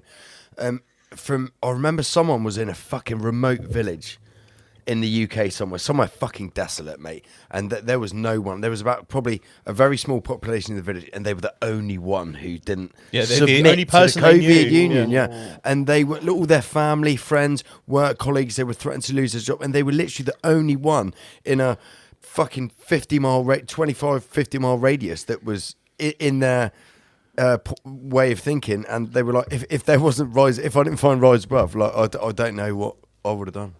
So this is the same thing. This is exactly what you're talking about. Well, I mean, two elements come to mind there. Is number one, I've had 3 people specifically, only 3, come up to me and approach me and say that without my show they would have committed suicide. However, there's a metric in talk radio that I learned from a Radio Live host named Willie Jackson, or was it John Tamahiri? I forget which. In fact, I forget where I heard the source. But anyway, the general rule in talk radio is for anybody who calls up and says something, there's 1,000 other people who thought the exact same thing, but didn't call up and let you know about it. Okay? So if you're sitting there, you guys and I have collectively saved thousands of lives. Okay, think about what that really means. How long do you think a paramedic or a doctor would have to work in order to save a few thousand lives? Holy shit! Okay, I've never thought of it like that before. They are pussies. They can't save shit. We are the healers of humanity. We are the ones who give people a reason to live, not because we're anything special, but because we're just like you. We want to live, and we want to live free. The definition of liberty is being able to say no and experience no consequences for saying no. That's liberty. And at the moment, liberty is being destroyed systematically in every conceivable way. And unless people find the courage to stand up and do something, anything other than nothing, we will not survive, and our knowledge will die with us. I've been doing this a long time, and all of the people on my show, most of them are far, far older than I and possess knowledge that they learned the hard way. And they are all too willing to give their knowledge to anybody who will listen. They've for done their free. 10K. Mm-hmm. They've done their 10K. They've done their 100K, you know. That, ladies and gentlemen, is Vinnie Eastwood. Yes. Don't believe me? Vinny, I've got to say massive thank you. We could carry on talking to you for hours, but we're going to have to wrap it up there. But I'll email you and we'll get a date. Oh, look at this. Look at this. We've got a quick comment here. I think this person's actually trying to be negative, but I mean, what a compliment. Someone's saying, calm down, Passio. I think they're actually trying to be negative, but I mean, what a compliment. To put this into context, balance is the ability to go to either extreme, but still be able to come back to the center again. I may get angry, I may get sad, but I still come straight back and can just talk in a very serious and normal way. Yeah. And this is But the you're difference. always smiling, Vinny. Well, I mean, I have to, because when you see yourself smiling, your brain tricks you into thinking that you're happy. Do you understand? Those endorphins. Being sad. Self-mind control. That's right. Mind control. Just like manipulation can be used for good or for ill. If you have the ability to control a mind, it best be your own. And there's your light and dark, ladies and gentlemen. Mind over meat suit, Vinny. Mind over meat suit. Right. What a great Right, show. so with that being said, Great. It's not finished guys, yet. We've got lots to get through. Yeah, thank you it's very been much. a great pleasure, and I'd like to encourage people to go to the VinnieEastwoodShow.com. That's Vinny with a Y, because it's the most important One of question. our moderators, can you get a link up on the screen? Got the There we YouTube go. link on the Sorry, screen there. There we go. Thank you. It's on the description on Vinny's little window there. We'll just Yep. get that And up. Eastwood, like, go ahead, make my news. And go ahead, ladies and gentlemen, make a gift, a donation. The whole transfer of energy from one person to another is the entire reason why I have absolutely everything, including the green screen. Everything has been purchased with the help of donations from generous people who realize the value in what I'm doing, and they recognize that they won't get anything back when they donate to the show. They're simply paying it forward, and so I can continue doing this work, which is to serve the truth, to serve humanity, to serve the audience in the unique way that I do, and that is only possible because of the support that I have received from ordinary people. And by ordinary, I mean fucking extraordinary. There's not a single person who's really a good listener of the Vinnie Eastwood Show who isn't, in their own right, a really amazing person. And I'm so grateful to have access to your audience as well. Thank you so much, Vinny. And I'm going to just press the button. Rise above, generate, rise above, extinguish fear, rise above. Fuck's sake, is that a green screen behind him? I thought he was living in Tartarian architecture. No, that's actually the New Zealand Parliament, known as the Beehive. I know exactly. Designed, where it is, Vinny. designed, I checked it out. I investigated it. designed by a Freemason, and it symbolizes the perfect Freemasonic society. A hive with a queen who dictates over all the Yeah, drones. it's very insectoid. Mate, that's a whole nother show. I can't wait to actually talk to you again, Vinny, to be honest. But we've got to let you go. Thank you very much, Vinnie Eastwood. Thank you, sir. Goodbye, mate. Thanks. Speak Thanks, soon. guys. Cup and Namaste, and now I must go. Okay. Right, guys, that was absolutely awesome. But guess what? We've got a couple of other things we need to talk about. But before we just have a micro break with 2 music videos. A Michael break. I need to let you know that tonight we are promoting none other than Ryan Sanders, who is performing with us. On that note, we are dishing out a CD too, and they've bought some merch. Anyone that buys an item of merchandise tonight gets a free Ryan Sanders CD. So shout out to Nick. You've got one on the way, mate. We've got your information. We've got your merch on the way, and you're going to receive a Ryan Sanders CD. Who else has bought? There's like 2 or 3 other people that have bought items from the website. Let me just get the link on the screen right now. I've been indulged with Vinnie Eastwood. Mate, that was fucking awesome. Mate, I love Vinny. Mate, he's a good. Mate, it's fucking badass. geezer. I can't wait. Jonathan as well. You're going to get one, dude. And let me find the third person. So you get a free Ryan Sanders CD with every item of merch purchased tonight. So get onto riseabove.tv, or the other option, if you want to check out our new merchandise range, brought to you by none other than Miss Becky S. You can scan the QR code here or go to redbubble.com, and it's riseabove.tv as our collection. The link is also in the description. So once again, tonight, everyone that buys an item of merch gets a free Ryan Sanders CD. Look how many I've got to give away. This is riseabove.tv. We're going to have a micro break. I'm a little Michael break. So here is a new tune from Ryan Sanders, including the video. This one, I believe, is called... Yeah, it's called Black Sheep. How fitting. Right, so let's get rid of this QR code. Shout out to Nanny. Someone, so I can't quite. So remember, every time you purchase a piece of merchandise, they that bought us a pays copy, for our thank you. bills to like literally produce Rise Above, so I don't have to pay for it myself. Thank you, please. So you can do it that way, this way. Get a ticket for Raw Academy. I can't wait to talk about Jacob Rothschild after the break, Michael. No, believe me, it's coming. It's coming. Right. Shall I get my little hat on? Yeah, go and get your little hat. Right, this is Ryan Sanders with Black Sheep. We'll be back after the break.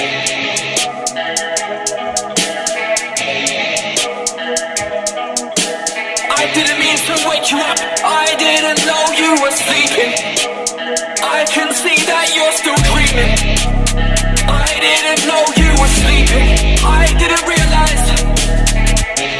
I thought it would be fine for me to speak my truth, but turns out you can't handle my words. You hate my research, you found it so absurd. You said I'd come off worse, but I bind up and break every curse. Just type a text, this one's coming in quite direct. What's new? I've been fighting demons behind my bed. Concerned about side effects, there's always something to fight against. Looks like somebody lied again. I didn't mean to wake you up. I didn't know you were sleeping. I can see that you're still dreaming. I didn't know you were sleeping. I didn't realize.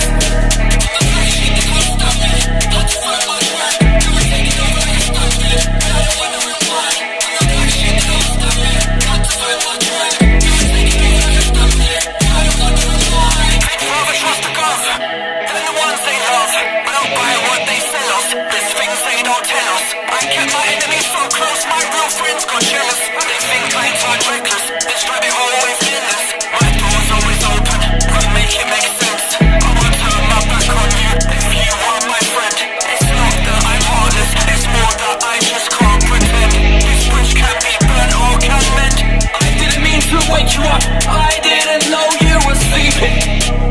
I can see that you're still dreaming. I didn't know you were sleeping. I didn't realize.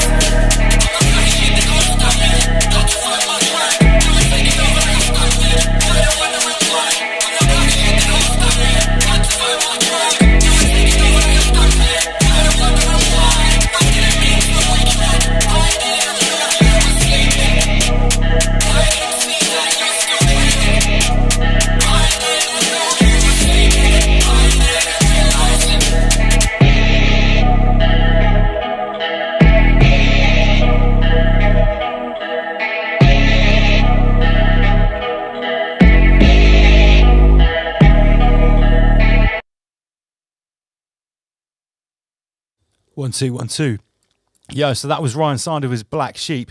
Andy PG had a chance to get to the toilet. We've got one more track from Ryan Sanders, and I can't stress enough, anyone that makes any type of purchase, I'm going to say it, even if you buy some stickers off the website, you don't even have to buy a T-shirt. If you buy a ticket for Raw Academy microdosing tonight, you get a free microdosing. Microdosing? Yeah, you get a free Ryan Sanders CD. Hermes is hello, Hermes. Oh, I've been blessed with Hermes on the back of the seat. Move your Jewish hairlines. I'm not Jewish. Stop saying that. Okay, so the next one is Answers from Ryan Sanders. We'll be back straight after this. We're going to be talking about Jacob Rothschild. Did you say you're not a Jew?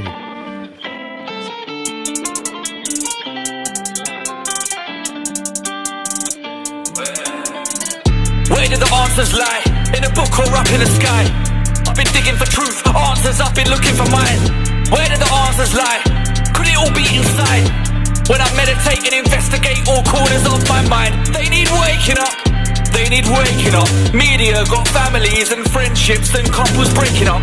I just prayed and brought some info down, cause I've been shown how God's word is lingo now. Yeah. Where do the answers lie? Is it in the book or is it in the mind? Is it in the mind? Where do the answers lie? Is it in the book or is it in the sky? I wake up, thank the creator, see them man for the fruits they bear.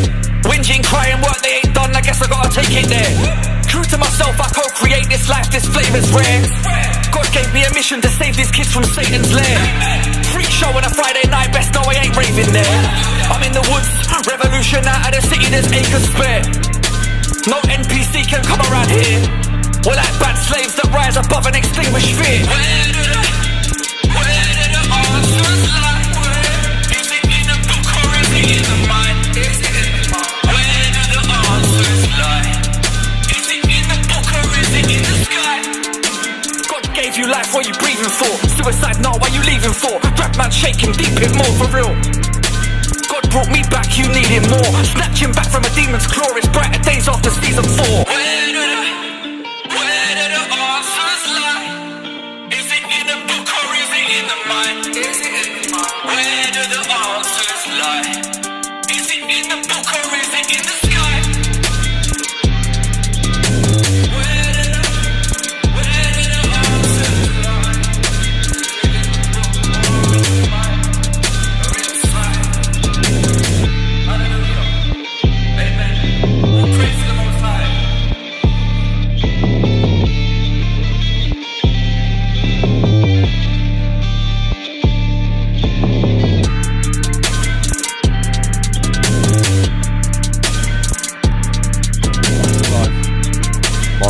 Michael's alive.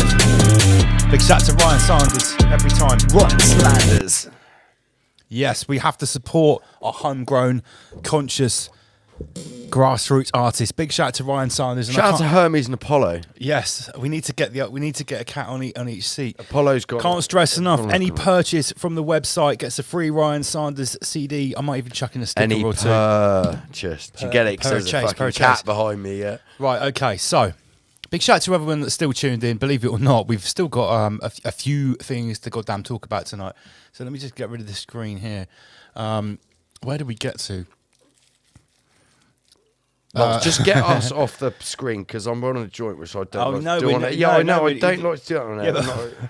Okay. I don't know how long Ryan Sanders was going to be. Okay, sorry. Okay, let me just go back here. So we had this phenomenon this week. No, last week. Sorry. In fact, for the last few weeks, of this absolute demented retard who's been making videos saying that. Mate, I like it. Don't call him a demented retard. He wished me a slow, painful death on Facebook. Yeah, but come on. What, are you going to take that? No. But basically, I am not only. Let me just get rid of some of these graphics so we can actually see what's going on here. The dude clearly needs a big hug. shout to Vinny's still tuned in. If he's wishing people a slow and painful death on Facebook, so I am Russell Brand. I'm also Sacha Baron Cohen. Both Jews. And I'm rapper Rakim. Another person he said I am is DJ Jazzy T, who happens to be Asian. So which is it, Lance? That's 4 different races. I'm black, white, Asian, and Jewish. Right, hang on. Right. We're going way too far. Right, even if you were 2 people, right, is he then suggesting that those 2 people are the same person, which is actually you? And now you're actually 3 people. I don't know. Is this the gist? I don't know, but we were joking about some of these videos the other week who were saying Tommy Robinson is the same as that imam. What is it? This one on the top right. I mean, really? Really? Right, anyway, I don't think we've got enough time to dwell on this. Okay. It's a little bit silly because someone that was also saying that then all these stupid memes started turning up of like who I look like as well, saying that I'm the guy out of Halo. Is this a computer game? Then Auntie Koviet made this, like instead of Halo, it's like Raylo or Ralo, season 33. Right. You can see where this is going. But anyway, the person who made these videos is clearly at this level of understanding. Joogle, nice. Oh, man, that's actually really good. I'm a researcher. I haven't got any buttons ready. Yeah, get the buttons ready, Andy PG. I told you I was. I can only do so many things at once. I didn't know how long Ryan Sanders is going to be on. Wait, well, I told you 2 songs. Where's the clown noise? The clown noise. Wait, I'm totally in the shit there. I'll get the graphics back up. Sorry, we were so enthralled with what Vinny was saying. We're doing this half-assed. Liddy's the shit. No, he's great. Can't wait to chat to him again. Right, okay, so then obviously we replied with some memes like this. Borat, I quite like that one. Right, okay. Anyway, this is a little pastiche of things I come across in the week. I thought this was really poignant. Waking up really is an inside job. Did you just say pastiche? Pastiche. Nice, man. It's sort of like, pastiche. Just when you throw some things together. I like it. And they go together. It's sort of like the opposite of a juxtaposition. No, I a like pastiche it. is sort of like a nice little medley Sounds of things. posh. My grammar school education is showing there, I think. Right, okay, right. Waking up is an inside job. I think this is massively poignant in a lot of stuff that we've been talking about, especially over the last year to 18 months. It's that, you know, there's only a certain amount of waking up you can do to the outside world with these goings on that keep getting thrown in our face. But the inner work is important, okay? And reading a few articles isn't waking up. I just want to put that out there. Listen, even if you haven't completed your 10K, that's not a rabbit hole. Whether you've done 1, 2, 3, 4, 5 or 10K, it's about taking that and putting it into action and making it work on a day-to-day basis and actually helping you manifest the things that you're trying to manifest with all of that taken into mind. Anyway, I just thought that was quite interesting. Right, now the big happening of the last week that we're going to talk about, and Auntie Kobe came up with a killer meme straight away. It's this one. Jacob's Lizard Carker. Now, for anyone outside the UK, very famous crackers, dry crackers, these Jacob's crackers. Now, old Montgomery Burns, Jacob Rothschild, right, has popped his clogs this week. Now, I swear, when this happened, I was instantly had some sort of Mandela effect, or maybe it was a localized micro Nelson. I swear, Jacob Rothschild was already dead, mate. I was convinced he was already dead. Anyone in the comment section, did anyone have this when you heard the news this week? You thought, wait a minute, wasn't he already dead? Didn't he die in like 2021 or something like that? Was I alone in that? Was that an actual Mandela effect, or was that a personalised micro Nelson? Talking about Mandela effect, I'm going to talk to you about something off air about a Mandela effect that I've had. It wasn't that, but right, this is an off air Mandela effect. Fucking hell. I can't wait to hear that, mate. Yeah. Right. So anyway, let's get down to business here, because it obviously there's a little bit more to see under the various layers of the onion. Is anyone else seeing here in the comment section that they remember Jacob Rothschild dies? Nah, that was a personal micro Nelson. That's not a Mandela effect. A micro Nelson? Yeah. Nice, but, you know, that's it just happens to you. A micro Nelson. Now, Jacob Rothschild died this week. Now, people have said he's the richest man on earth, worth 500 trillion. I've seen this posted online. Very hard to really say, because this guy at the end of the day was still in my opinion, and through my level of rabbit hole in my post 10K, this guy is still upper management level. The Rothschild, the Rockefellers, those 12 bloodlines at that level, they're still in an operational level. He's still a fucking bitch. Still in the pharmaceutical companies, a banking dynasty. The people that they work for don't have to run those things. You know, the black nobility that have been there for 6,000 years. You know, yes, this guy's died. Now, my first observation was a lot of people that were truthers and stuff like that were like, yes, a massive blow to the NWO. Jacob Rothschild is dead.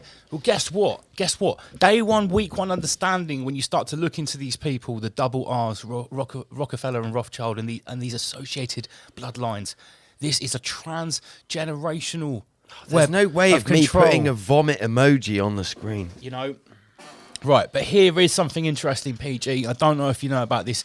Now, on the left, this is going to spur me into action to get a video up. Hit that shit. Let me just get rid of Ryan Sanders, because I think this happened either the day before he died or on the day itself.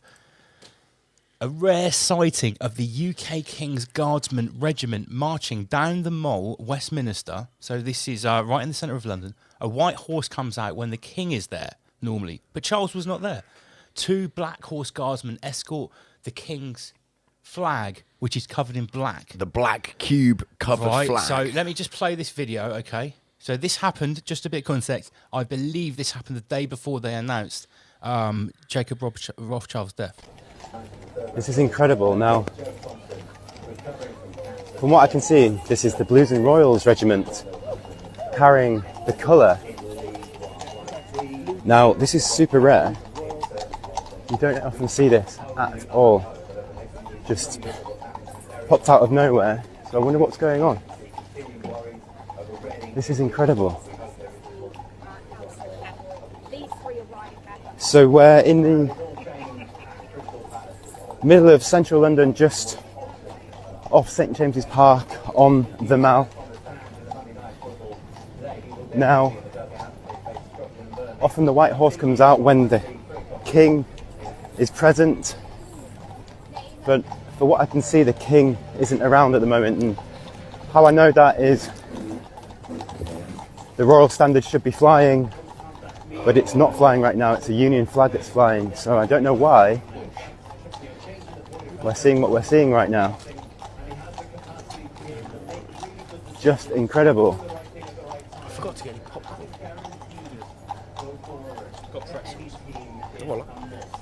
Now it looks like the colour, which is the flag, is covered in a waterproof outer. Turn it off, Lance. We've seen enough. We've seen enough. Okay, We've seen enough. right. I think we had a hot mic there. We were talking about pretzels and Yeah, I was popcorn. saying, can I get some pretzels? Right, now people think, why am I showing this? Why am I showing this? People are trying to link it to King Charles, sausage fingers the 33rd. However, I'm going to talk about another potential king. Let me just put this idea on the table. Now, for anyone that doesn't know, the City of London, the square mile, has a status very much like the Vatican, own territory, and the District of Columbia in Washington DC. They're actually separate legal entities, separate territories to the countries that they're inside. For instance, the government of England, even the monarchy of England, doesn't have jurisdiction inside the City of London. Now, the City of London is what controls the world global financial system, allegedly, even superseding, for instance, the Federal Reserve. Okay, the Crown Corporation.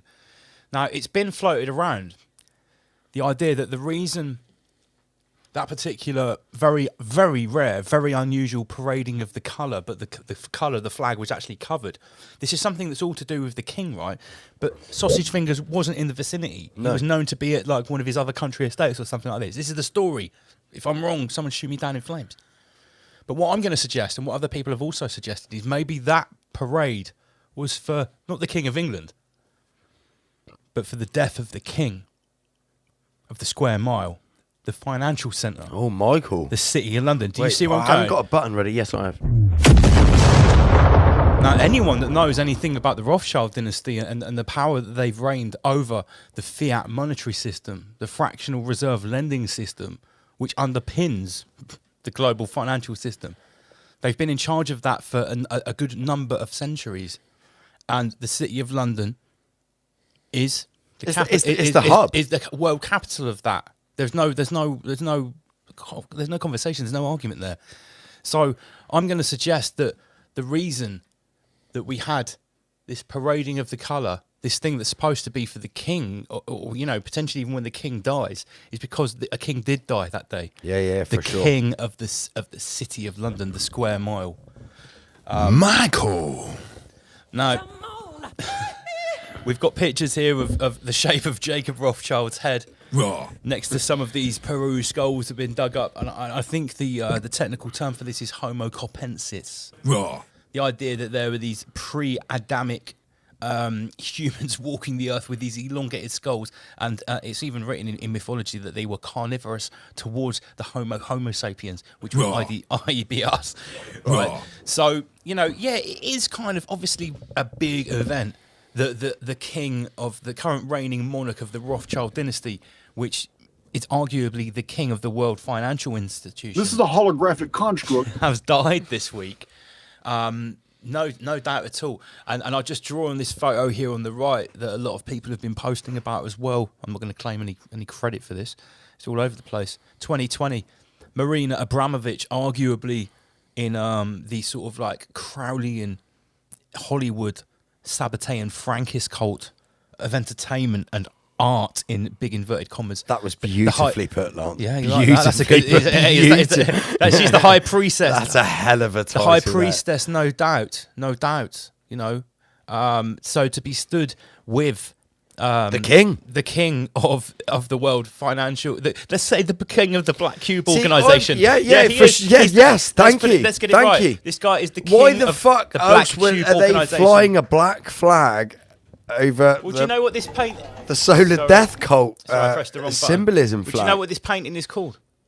It's called Satan Summoning His Legions. Yes, mate. By Sir Thomas Lawrence from 1797. This brings us back to Pizzagate. But look, it's just like so fitting that like the king of the Black Cube organization with their chief priestess High priestess. High priestess, right in front of that painting in 2020. Only one Greek cycle of 4 years before his meat suit is officially expired. Shout out to Thomas Sheridan promoting Marina Abramovic. You fucktard. Yeah, we've got to mention that anyone. That's, someone send that clip to him. Anyone that's defending Marina Abramovich it needs to be. So this is a theory I've had, right, as well. This coincides with the fact we've had Vinny Eastwood on, who's on literally the other side of the peasant sphere. So the reason that we don't get too fucked here physically in the UK, physically with BLM protests, wars and shit like that, is because we are the financial hub. We're living on the land of the financial hub. We are lucky to be like the peasants living on the outskirts of the square if mile. If the shit goes down here, the whole their system goes down.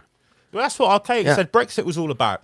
The whole reason that Brexit happened, and they pretended that we had a vote about it, was because the old money in the UK establishment that are centred in that square mile, they know that the plan is to flood Europe with incompatible people from other regions that are going to cause massive destabilisation.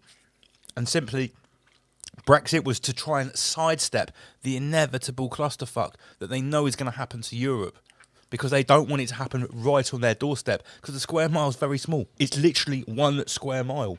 The head of the serpent. Yeah. The head of the serpent. It's crazy.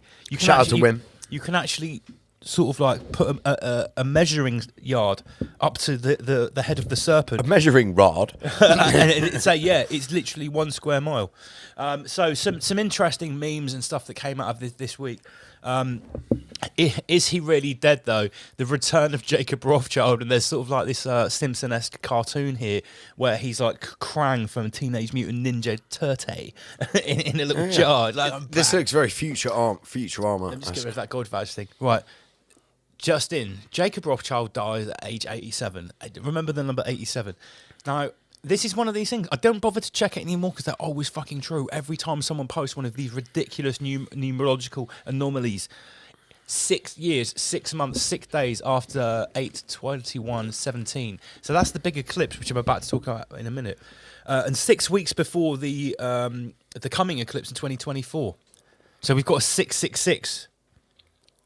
How many of these big important events are these, the tinfoil crew putting their calculators up to and getting these 666s? And however many are linked to lunar activity. I've checked out at least 10 of these claims before with the calculators with the dates, and they're always true. 666. And then the same week that this is happening, King Sausage Fingers the 33rd, he's given 6 months to live amid a pancreatic cancer battle. So there's a big theme this week. Not only did the king of the Black Cube organisation die, not only did King Sausage Fingers just get given 6 months to live, what else was there? Question. Go on, before we go any further. Yeah, before we go any further. I'm just applying the trivium in my ass. And who's putting this numerology configuration out? Al Gore. Who is putting these out? What you mean? This has been going on for a number of years now. This isn't a new thing. So right? what we okay? Let's just do it by this example. So are you trying to say that the king of the Black Cube organisation maybe didn't die that certain day? No, not at all. That day to get not at all. numbers? Not at all. What I'm suggesting is, we're currently in the greatest apocalypse ever.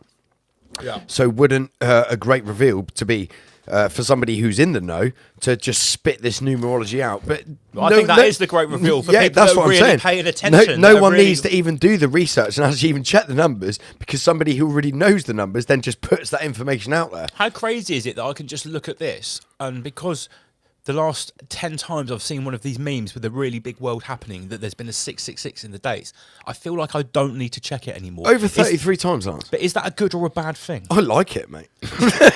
Could someone fact check this for me? Is it really 6 years, 6 months and 6 days since the 2017 eclipse on the 21st of August?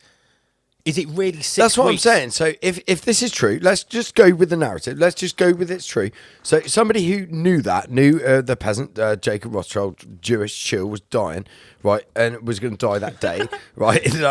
They just put that information out there for the great reveal as part of the greatest apocalypse ever. But if he actually did die on that day, we're not just dealing with coincidences. This is obviously some sort of like cosmic holographic clock. But yes, thank you, Lars. This moves on to my next point. Thank you. This is the holographic construct. Please refer to it is true. So Andy Pandy 33 has checked it. Yeah, okay, He says thank it really you. is true. Okay, so let's carry on with this narrative that we've got this crazy 666. The king of the World Global Financial Black Cube Organization has died with his crazy 666. The Whoish motherboard. Then we've got 6 months for Sausage Fingers the 33rd. He's got cancer. Okay, so Rothschild dies at 87. This week, the Pope, 87. Pope Francis Troutmouth. Hospitalised with flu. Okay. Hospitalised with Jew. Sorry. He's a little hat as well. He's just the cross. Yeah, of course he is. He's just That's awesome. got the cross. He's still a little hat. That's awesome. Right, okay. Right, now here's where it gets a bit weird. Now, I heard, basically, there was this theme this week of it wasn't going well for the elder upper echelons of the Black Cube organisation. I've just given you some examples. Here's another one. Thomas Kingston, inquest to open the death of Prince Michael of Kent's son-in-law. Prince Michael, everyone. Right, now, this is a member of the Black Cube organisation Royal Family frontmen in the UK that you don't often hear about. Many people have talked about this guy as being sort of like only 2 levels under Jimmy Savile. So that's how high up he was in the echelons. Right? Oh, mate, I had the button Let ready. me tell you. I had the button ready. Believable. So this, ladies and gentlemen, would be more than likely one of your, I'm not saying the string pullers, but one of the suggestion outputters of the dark occult. He's basically, I believe, one of the highest ranking Scottish Rite Freemasons in the UK. This dude's definitely a dark occultist, right? I can guarantee you this dude would be on the Prince top Michael of Kent, this week, his son-in-law, who is of no age at all and apparently in good health, was found dead, and they have opened an inquest, so they haven't really said if there's foul play or not. Now, this isn't like particularly relevant. This is more just like weird and funny. So I sort of like looked into like. I mean, his name's Michael. Prince Michael of Kent, right? Stay off my buttons, Lance. Okay, You're not ready. get I them fucking saw Michael you button. were going for that shit. And like I Just said, stop he it. is the highest ranking Freemason in the UK, and you know, Vinny had a very balanced view of the Freemasons earlier on, and it is true. It doesn't stop us from taking the piss out of the apron wearing dark Freemasons that enslave humanity. Now, I always wondered what the G stands for. Yes. In the symbol, whoever knew, it just stands for gay, straight up. Now, this is obviously Prince Michael. Do you know what Prince Michael's wife is called? Michelle? No, it's called No, she's called Princess Michael. Yeah, look. Princess Michael. Oh, come on. You're actually serious? No, come on. Let's be real. It's a title. So he's Prince Michael of Kent. And just like your Prince Michael. and she is Princess Michael of Kent. Do you know what her real name is? Check this out.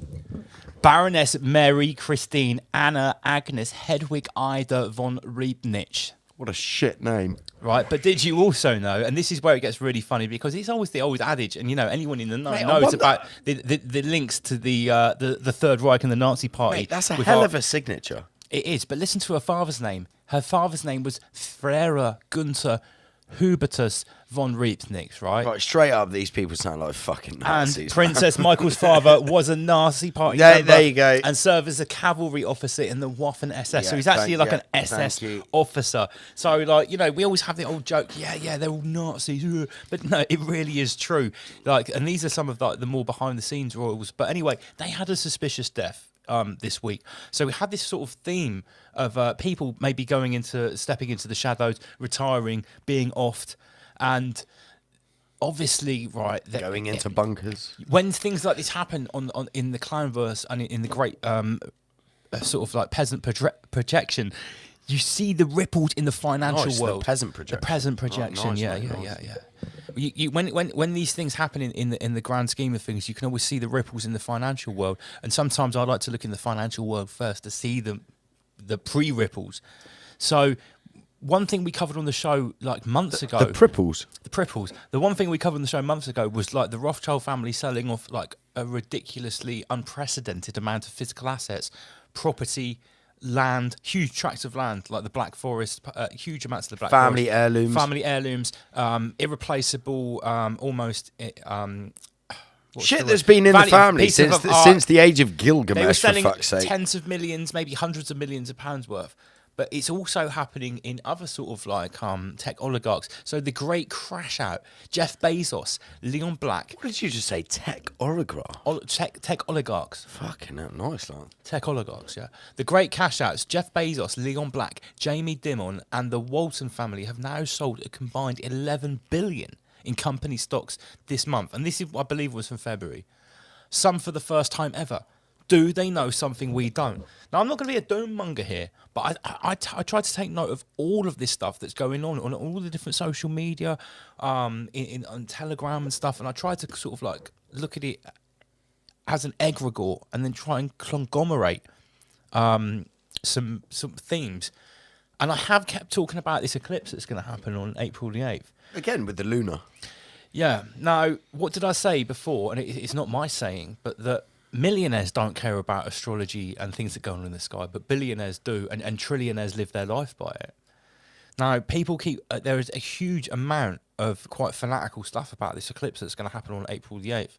I found out that it's not only just a very rare total eclipse that won't happen again until 2044 over the United States. It's also the end of some sort of celestial calendar. What is it, Lance? April the 8th? April the 8th. So do the gematria on that as a 3. Well, here's the thing. It's described as the 408, right? Because April is the 4th month. And now, do you know what 408 means in computing? Go on. It basically means computer crash or error. Okay, so do the gematria on it. So people are linking online and they're saying that they believe that this could be the event which causes some sort of like. But is this the same as Y2K? Yeah, of course. Yeah. But this ain't being pushed by the mainstream. This is being pushed by the tinfoil crew. Oh, so okay. I'm more inclined to take note. Now,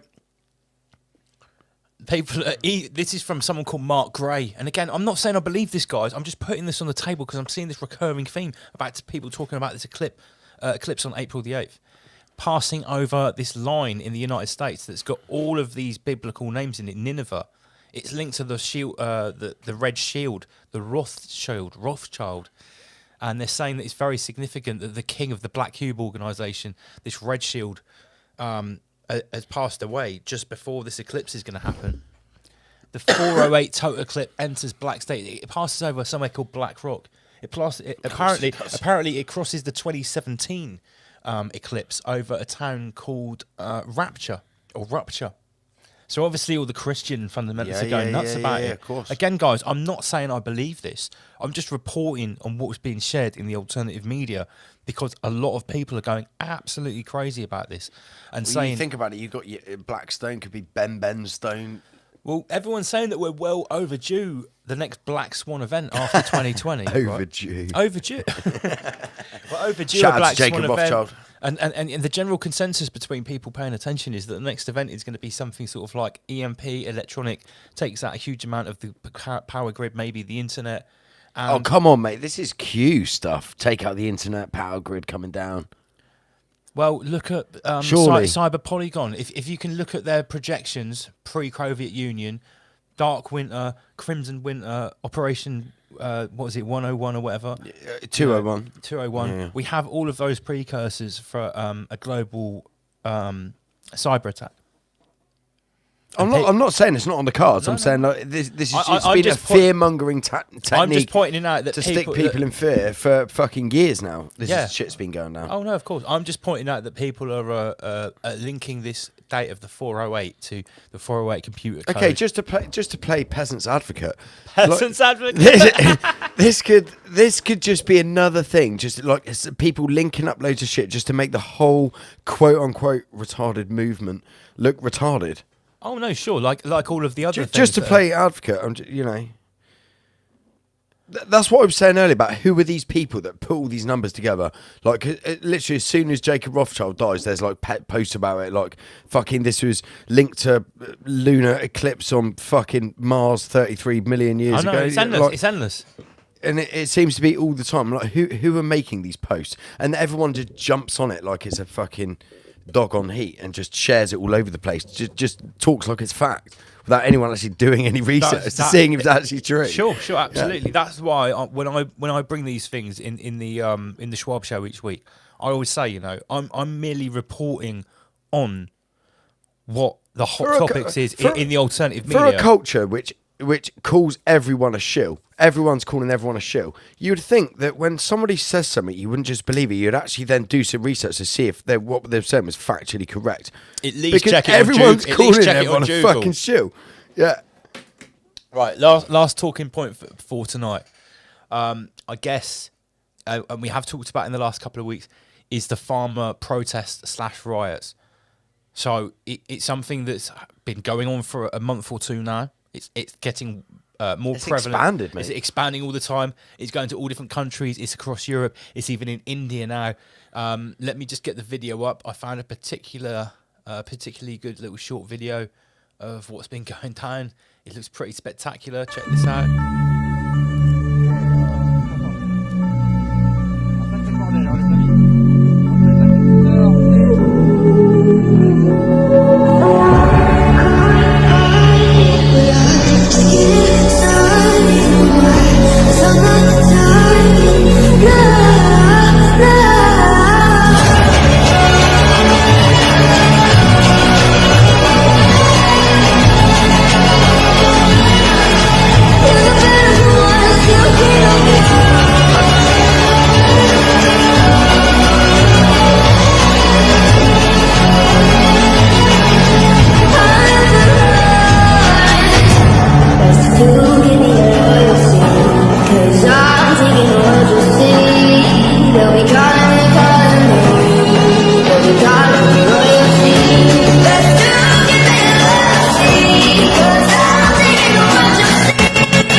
I just had to mute the mics because I think me and Andy PG might drop the bomb on this. Now, let me just put first principles down. We know what's happening with the war against farmers. We support anyone that's trying to do anything to support farmers and to bring light to the problems that they're facing because of Lord Schwab and his plans. However,